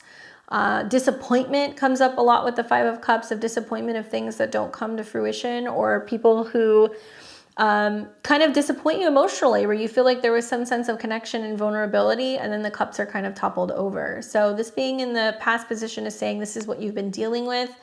The cloak can also represent kind of walling yourself off from things, or feeling like you're not seeing also what is around you, or what opportunities are being brought because of things are, you know, kind of falling apart. Current position is 8 of Cups. So at least we're moving away from the 5 of Cups of where we're stuck. We move into the 8 of Cups where we're like, you know what? I'm moving forward. I'm not looking back. And knowing when to leave. The relationship, the party, the job, the situation. You know, that 8 of Cups is basically being like, I'm not going to stay here, right? I'm moving away from a situation where I feel like I'm not being supported, or I'm not having my needs met, or I'm not getting what I need in this current situation. 8 of Cups can also talk about traveling, relocating, things that kind of are like, you know what, I'm finally at a loss. Like, I feel like I have no other choice but to move on from something. Like, I need to take the next step. So it can be about movement as well. And then you have the 9 of Coins, which is talking about like having a positive outcome and realizing that by leaving something behind doesn't mean that you failed. It doesn't mean that you had to let it go. It doesn't mean that you gave up. It just means that you recognize that you were kind of hitting a wall and it wasn't providing you with the opportunities that you needed. So it's about not looking at leaving something as that you threw in the towel, right? It's being like, no, that's probably the best thing that could have ever happened. I'm wondering if you're saying that there's more with career and housing stuff, that this is potentially about realizing that there are other places that you may potentially go to that can give you more sense of like abundance and freedom. Because the 9 of Coins is about having financial freedom. It's about being self-sufficient and feeling like supported and getting into a place where you feel like there's something new that's coming, and And also it can be an omen of, you know, positive financial changes where you're being given what you need to get that jump start and kind of getting into that new position. I mean, this is the card that everybody wants. It's about being, you know, kind of like self-made. It's less about career, believe it or not. Like the Nine of Coins, I feel like is more about having some kind of windfall or something that comes through. Not that you didn't work for it, but it's something that gives you an opportunity to take a break and take a time out. So you feel like you can kind of like rest, recuperate, and indulge a little bit and enjoy the sweeter things in life. And then the Nine of Cups jumped out. So like that's a card that's basically saying wish fulfillment, right? Like lots of abundance work right now and like bringing in the resources necessary so you can take a breather and then reassess, okay, now what do I want to be doing? When I think about like some of the stuff that's going on for, you know, Virgo risings, I think about how, you know, this eclipse season and this retrograde in the 8th house is about some kind of exchange, and it's about letting something go and then what you get in return. So I think it's very Nine of Coins. That's like, no, like, you know, F you, pay me type of energy. That's like, if you want me to leave, you're gonna have to pay me. Or, you know, if you want me to help you, you know, it's gonna cost you. And so there can be some really interesting kind of negotiations that can go on with finances here. I also feel like this is like a energy that kind of indicates that you're going to end up having it, you know, play out more positively than you think. The North Node obviously wants you to receive more. So it can also mean that you receive more support, you know, from other people emotionally, physically, financially. And the Nine of Cups is like a card that's focusing more on the emotions of the turnout. So it can be like, okay, I moved into my new home. It feels great and everything's, you know, paid for. It can be, okay, this is what it feels like to have that breakthrough with what's going on with work. Like, obviously physical stuff is important right now with that nine of coins, but it's really saying to you that you need the financial means to be able to either relocate or get into a new space so that way you can be feeling like you can create again. Because to me, these energies don't feel creative. It feels like you need to get from point A to point B to get settled so then you can start feeling inspired and you can bring in that energy where you're like, now that I'm feeling better, now I can make things again, you know? So I think that there's a lot of energy with the nines and wish fulfillment. These are Jupiter energies. So I'd also say like you want to be doing work with Jupiter. So like Thursdays or days that I would be doing work with Jupiter, giving it like a glass of wine, putting out something purple or something gold, burning some incense associated with him, like welcoming him into your life and start connecting with him and giving thanks for things before they have actually showed up. So that way you can really embody that Nine of Coins energy and like be wishing regularly because it looks like there's going to be a breakthrough so that way you can have a change. And when you do leave something, you're going to leave for good. So whether it's making a career change for good, you know, moving away from something for good, these are going to be definitive things because you have to have the Eight of Cups before you have the Nine of Cups, right? And it's a lot like the Mars stuff going on right now. You know, Mars and Saturn being in Pisces, it's what you're leaving behind and what you have to gain. Hope that's helpful. Feel better. Sending you lots of love. All right, we have intuitively D. Oh, we got D already. Hello. We've got Sag Moon, Herbalife, and then Vanessa. Sag Moon says, will my upcoming hair and beauty treatments be successful this time? Venus will enter my first house in a couple of days, but I'm still nervous because Neptune is still there. Let's take a look. Well, Venus will be between Saturn and Neptune.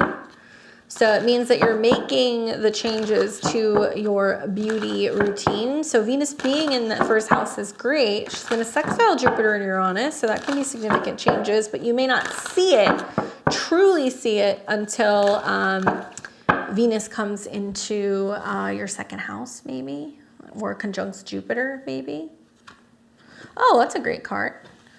So we've got 10 of Cups, okay? 10 of Cups. So, I mean, obviously this is like, you know, fulfillment, being overjoyed with some of the changes, really loving it, getting lots of compliments, getting a lot of attention, glowing, right? That's something else that you see with the 10 of Cups. I'm wondering when you're doing it personally because, you know, Mercury's turning retrograde and the retrograde's in your second house if you're a Pisces rising. So that can be a change with your personal style.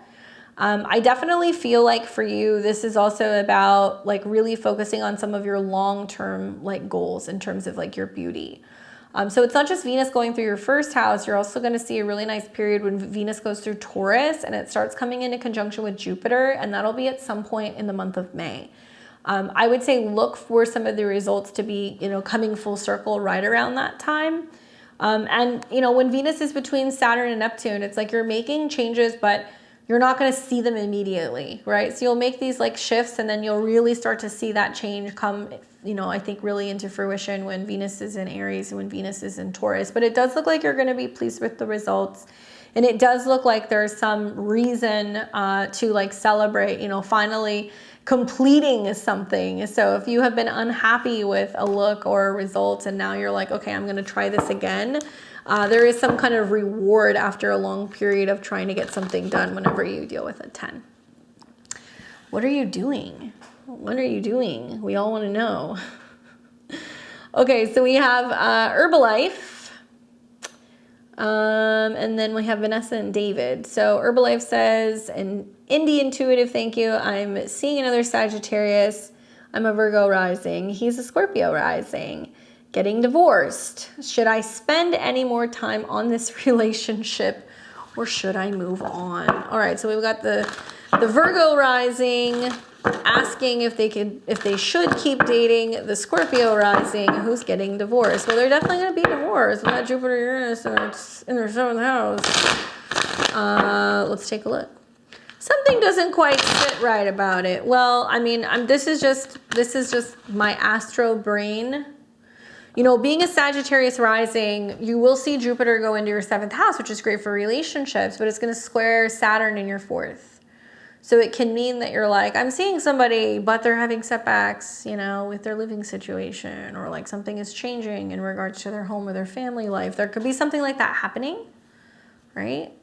So let's take a look. Although I will say, you know, Scorpio risings who are single, they have a lot of really good energy to meet somebody new. And like the relationship is supposed to start up very quickly and very suddenly, especially if he's, you know, getting divorced. So we've got 7 of Wands, Queen of Pentacles, 4 of Wands. Okay, so these aren't bad cards. I feel like the 7 of Wands is like you standing your ground and being like, I really want to see that like this is like a clean cut situation. Like I'm not totally opening up to somebody quite yet. Like I'm kind of just keeping my guard up a little bit. This is about kind of having a higher vantage point and really trying to assess the situation before you're just like leaping into something and you're not like rushing it. I could also see this as like you still learning to kind of let your defenses down just a little bit. And, you know, like being a Virgo rising, you know, you're having all these planets going through your 7th. And so like Mars and Saturn conjunct, Venus and Saturn conjunct, dealing with relationships and people who are like having to really kind of cut through some stuff and make some difficult decisions on their own outside of their relationship, you know, with you.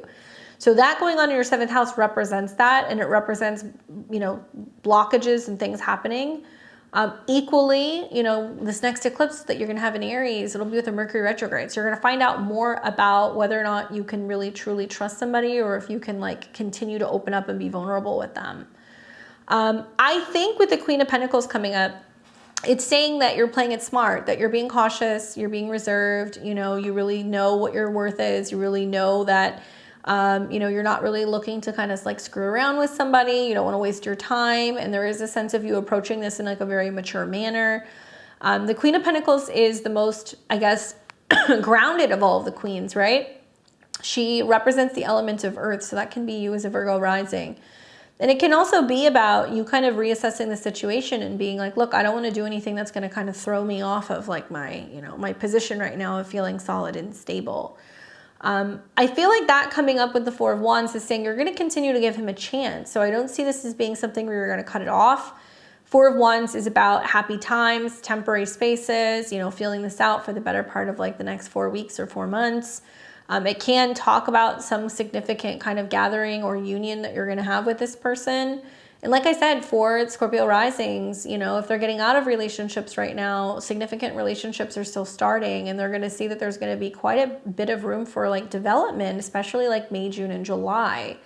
So I do see you continuing this. I don't see you cutting it off, but I do think that you're staying guarded because I don't see you wanting to involve yourself in a relationship with somebody who's not 100% or as deeply devoted as you could be.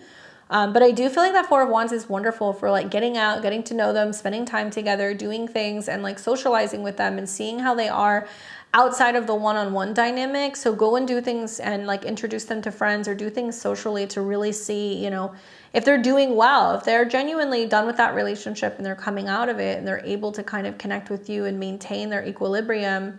I don't really see a problem, but you're going to be kind of feeling this out, I think, for like the next 4 to 7 weeks before you make a decision one way or the other. I just see you not wanting to get rocked by like their drama, right? That's how I see it. But I don't see you moving on. I don't see you moving on. I think that you're going to take a little bit more time. Hopefully that's helpful for you. We've got Vanessa, David, and then Jennifer. Hi, my daughter has a question about a boy that likes her. She wants to know what their story or history can be. She's asking if they have a soul tie and if they are good for one another. Anything else you can tell her? Okay, so she's a Capricorn and he is a Scorpio and his initials are EM. All right, so let's pick a card. Let's see for Vanessa's daughter. Let's see if there is a good connection here and if they have soul ties. Oh my goodness. All right, let's see.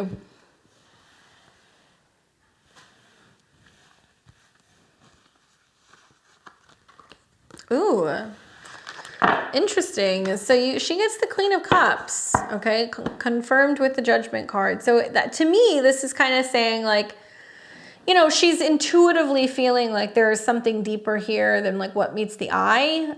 The Queen of Cups can be somebody who is coming into their own like as a woman. She's the youngest of all of the queens. So this can represent like femininity, intuition, being romantic, being very connected, being very emotionally involved. And this can also be how the other person sees her as well.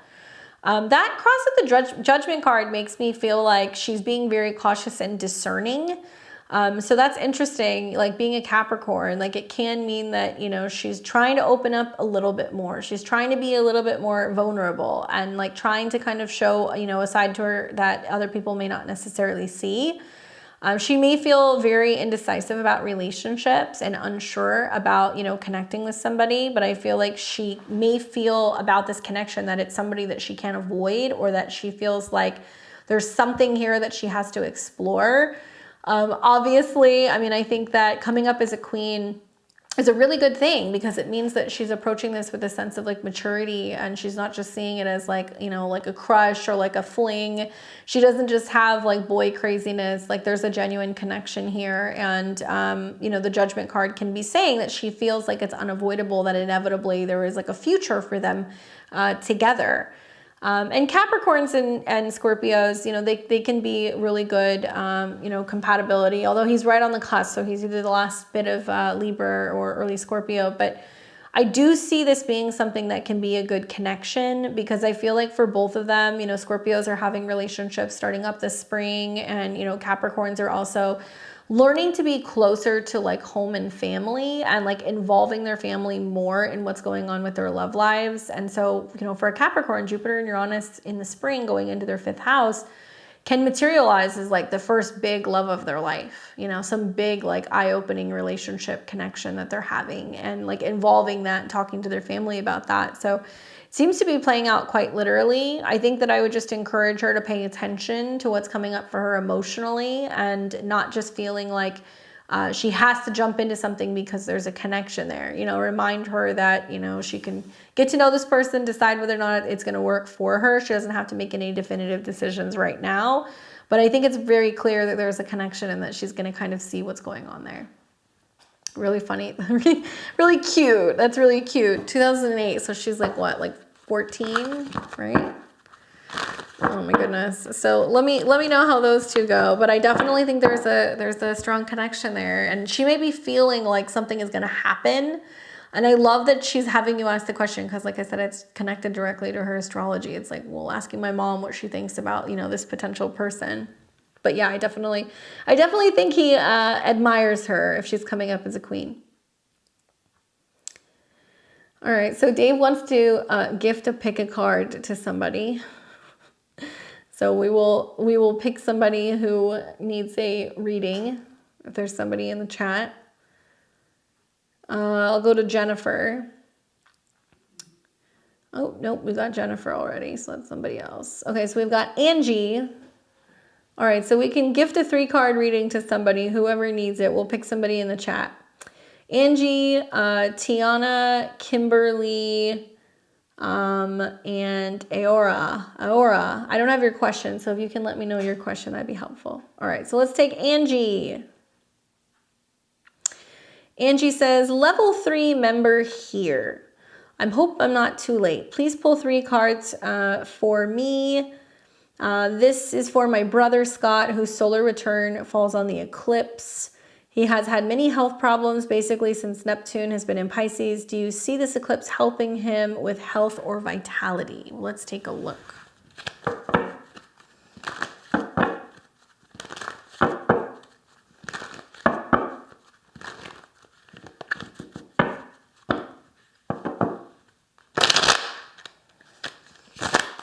So who did David pick? So this is for Angie's brother. Let's see what's going on. The eclipse is very close to his son. He's been having some health issues. So let's take a look.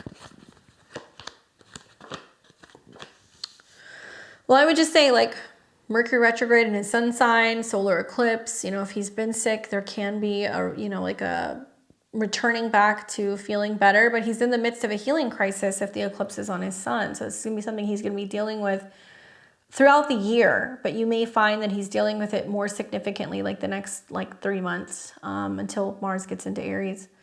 I have 2 of Swords and the 8 of Cups and the Ace of Pentacles. I see you, Angie. Let me know your comment.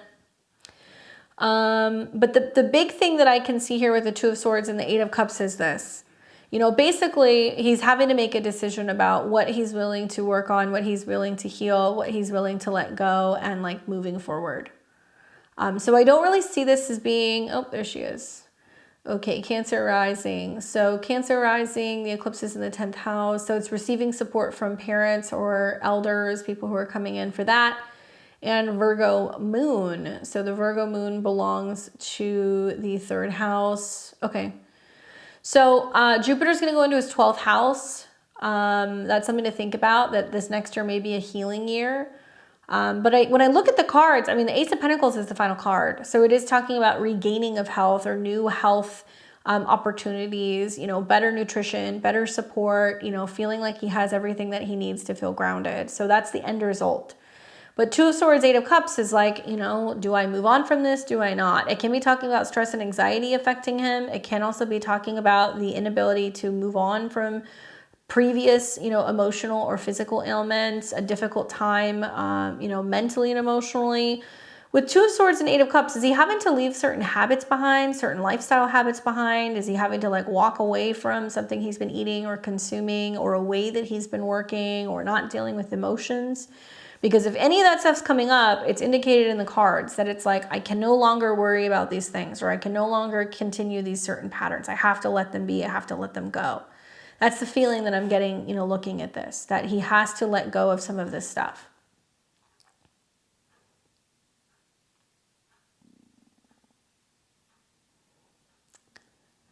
The other thing that I would say, you know, with that 8 of Cups and the Ace of Pentacles is it's really important for him to receive like support, like for him to actually let people help him. And that can be difficult while he's having these eclipses in his 10th house, because it can mean that it's coming from people in the family or parents or people who are offering a helping hand, and he may feel as if he doesn't know how to take it. I don't know what that is. What is that?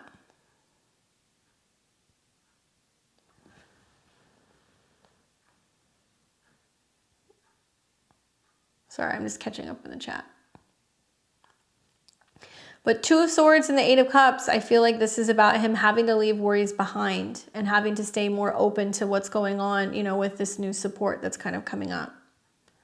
And then also the Ace of Pentacles can be talking about financial support, medical support, regaining strength, regaining like weight, if there's been weight that's been lost, or just having healthier vitals or healthier opportunities.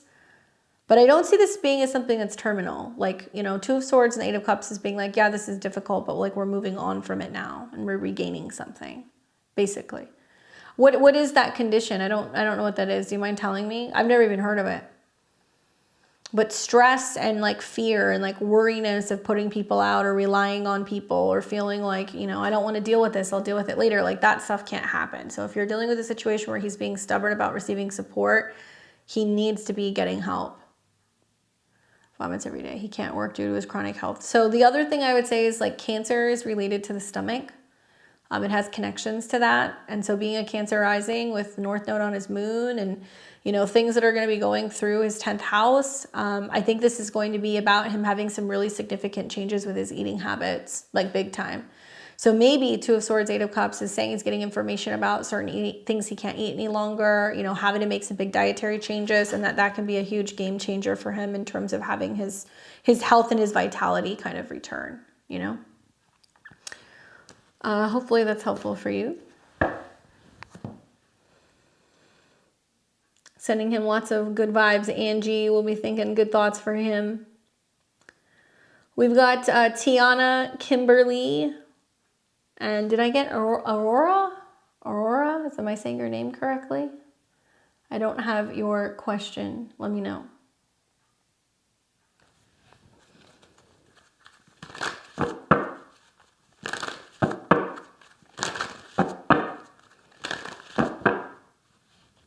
There we go.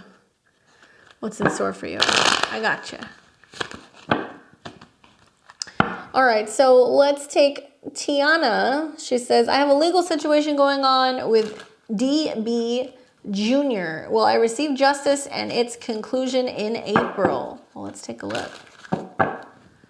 So will she have a conclusion in April? Will she see justice? Four of Cups comes up for you, crossed with the Tower. Oof. I kind of feel this is like,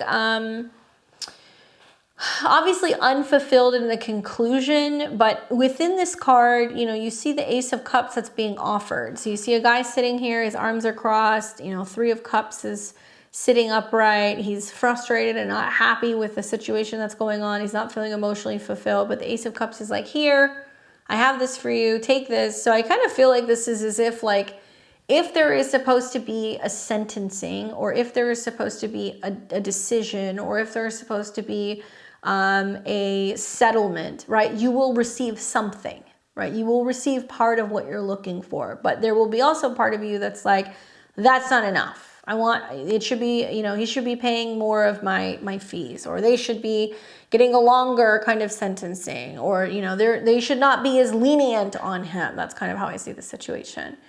But do not miss what's being offered to you, that there is something that is being given to you that is supposed to provide some kind of fulfillment. They are supposed to be, you know, like closing this chapter up. Four of Cups is 4 weeks. So it does talk about something happening over the next 4 weeks. But as much as I hate to say it, in this next month, when we have this next eclipse, Mars conjunct Saturn is going to be some people having setbacks, having delays, being told it's going to be extended, or, you know, there's going to be a longer wait period, or there's going to be more red tape to kind of move through. So it does seem to me like that Four of Cups is saying, you know, it can be that you're disappointed that you don't get the results as fast as you're wanting to get them, or that you're disappointed that there wasn't, you know, a swift kind of completion or conclusion, that, you know, it gets extended, or that there is some kind of injunction in the whole process. That confirmed with the Tower also makes me feel like you're going to look at the situation and be like, well, then what's the point? What was the point of all of this? You know, if they were just going to give them a slap on the wrist, or they weren't going to end up kind of getting what they deserve, then, you know, why am I doing this? But you're receiving something in the process. So there will be some justice, or there will be some settlement. But to me, don't focus on what you're not getting, right? Because it seems to me like there may be no sentencing or amount that can make up for what has happened, right? So don't lose sight of the small victory that may come within this, that there is going to be something that's going to play in your favor, right? You can have very high expectations and standards for what you feel like is the right thing to do, or what justice is. But there may be a sense of that being delayed, or not being to the extent that you want it. But you're going to get a win. Take the win where you can get it here. Hopefully that's helpful. Be working with the Justice card. I've got Kimberly. Kimberly says, hey, Candace, 3 cards. What will manifest for me as a result of the solar eclipse? She's a Pisces rising, and the sun is in Leo, and you have a Scorpio moon. So obviously the trine to your sun is pretty nice, right? All right, so you're a Pisces rising, so the eclipse is in your second house, and it'll be trining the sun, which is also likely connected to your, what is that, your 8th? So that can be money, especially if it trines your Jupiter. Got it.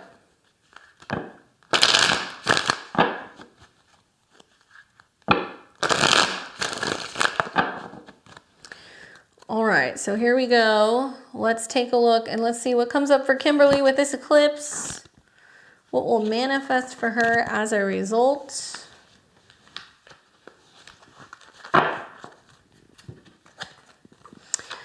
Ten of Cups, 3 of Coins, 5 of Coins. Sweet and salty. You know, as weird as it sounds, like the eclipse in your second house can be about obviously resources, finances, working hard for something, having some kind of personal fulfillment, better self-esteem, but also it's work. It's going to take work. So the 10 of Cups and the 3 of Coins makes sense to me, that you're like, okay, I'm going after what I want. There is some kind of success or some excitement that's growing as a result of what you're building or what you're achieving. But I feel like the trine to your sun is you being like, I'm not getting the recognition that I want, or I'm not, you know, getting the pat on the back, or nobody's giving me credit for what I'm doing, or it's hard and I had to do it myself and I, you know, didn't get a lot of support in the process. That's kind of how I see this. 10 of Cups is awesome. I mean, it says that good things will come from this eclipse, and I genuinely believe across the board, good things will come from this eclipse, but it's about us willing to do the work where we've been afraid of doing some kind of work. So with that 3 of Coins coming up for you, you know, I could also see this being you focusing more on hard work, determination, teamwork, collaboration with other people, feeling like, you know, you're building with somebody else, or that you have other people who are helping invest in you. So that can be a theme in your second house. But I also feel like that 5 of Coins is like you looking at the situation being like, nobody helped me. I had to do it by myself. Or, you know, like I'm struggling out here. You know, I'm making waves, but it's not coming easy, and it's definitely not something where you're feeling like you're getting the support necessary from other people. Be very careful with finances. That's the other thing I would say with the solar eclipse in the second house. And then you have a retrograde, and the retrograde is connected to Mercury, which rules your 7th house. So you may feel like, you know, other people owe you, or they owe you favors, or people are paying you back, or there's some back and forth you're going on in a relationship about money.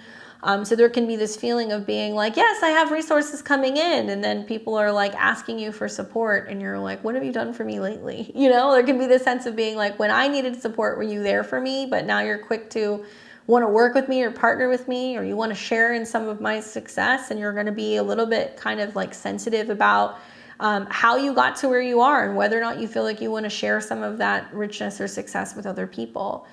Because 5 of Coins can be feeling about like being like left out in the cold, you know? So there's something about that makes me feel like there is a positive to the situation, but there's also some saltiness and some bitterness that kind of comes with that as well. So watch for that, you know, other people trying to kind of share in your success, or other people feeling like they deserve a piece of the pie. That's kind of the feeling that I'm getting. And obviously being a Leo sun with Pluto, you know, going through Aquarius, there is going to be this theme. There is going to be this theme of whether or not people are going to kind of, you know, take things out of you, if they're going to, you know, not support you, or they're going to show you the shadow side of relationships. That can definitely be coming up as well. Good luck. Don't let anybody put your light out. Be mindful with those finances. All right, so we've got Aurora. She says, hey Candace, I'd like to know what's in store for my life in regards to my love life. You are a Libra from 1989. Well, let's take a look. All Libras need to be on the lookout for that eclipse on the 8th, because that's going to be bringing some big changes for relationships and relationship healing in particular. Okay, so these are the cards that I got in this order. Hi, there is definitely something shaking here. 2 of Cups is a relationship card, okay? So this is about somebody saying, hey, do you want to go out to dinner? Can I get your number? Do you want to hang out? This is the initiatory card that comes up for two people meeting. So it can be saying there's relationship opportunities on the horizon, or if you're in one, that there's room for growth. This is about, partnership and like what other people bring to the equation. And if they're making the effort to, kind of court you, support you, be with you, and what they offer you, right? So it can be very sweet when this card comes up, because it can be talking about a chance meeting or growing closer in a partnership with another person.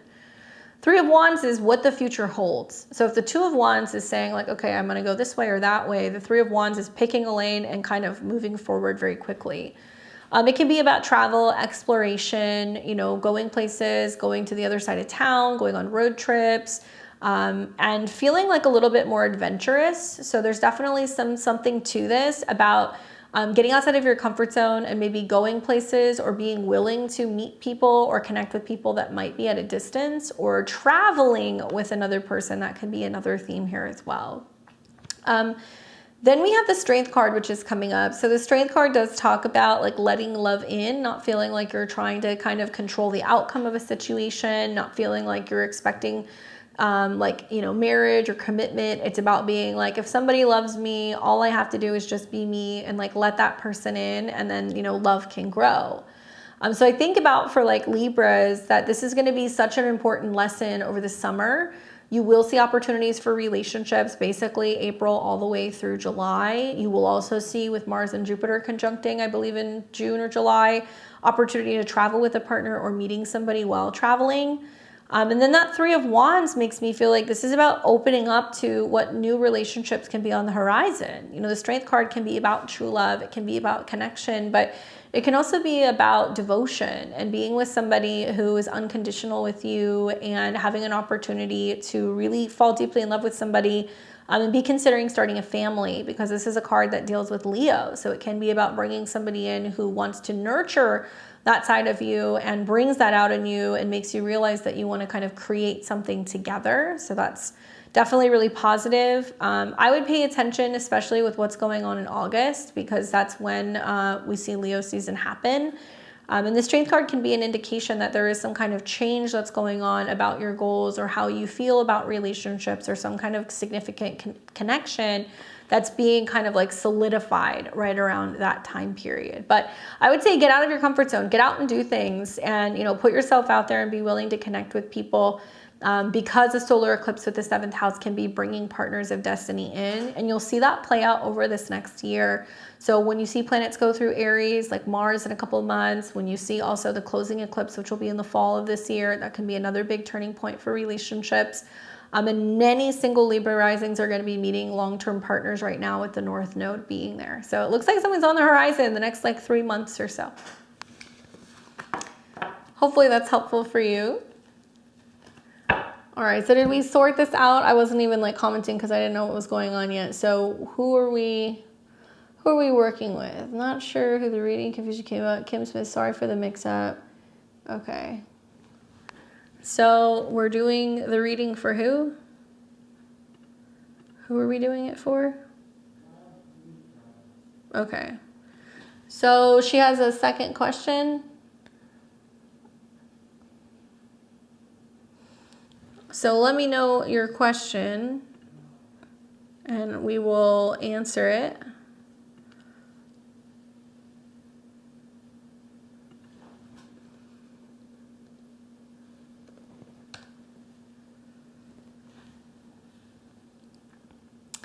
In case you missed the question, what can I expect this year regarding love? Not looking for love, but I know how love works. It seems to show up at inopportune times. Let's take a look.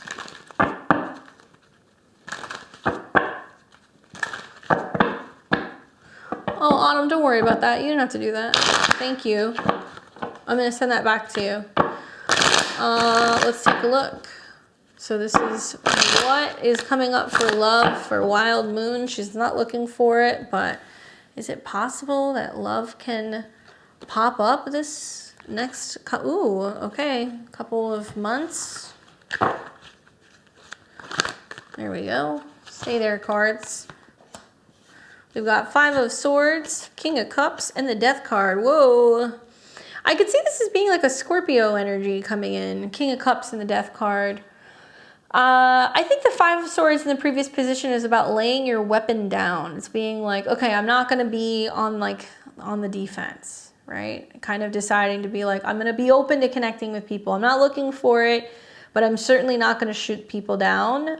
There can be a sense also of like finally recovering or healing from previous issues that you've had with relationships, in particular like vulnerability or communication issues.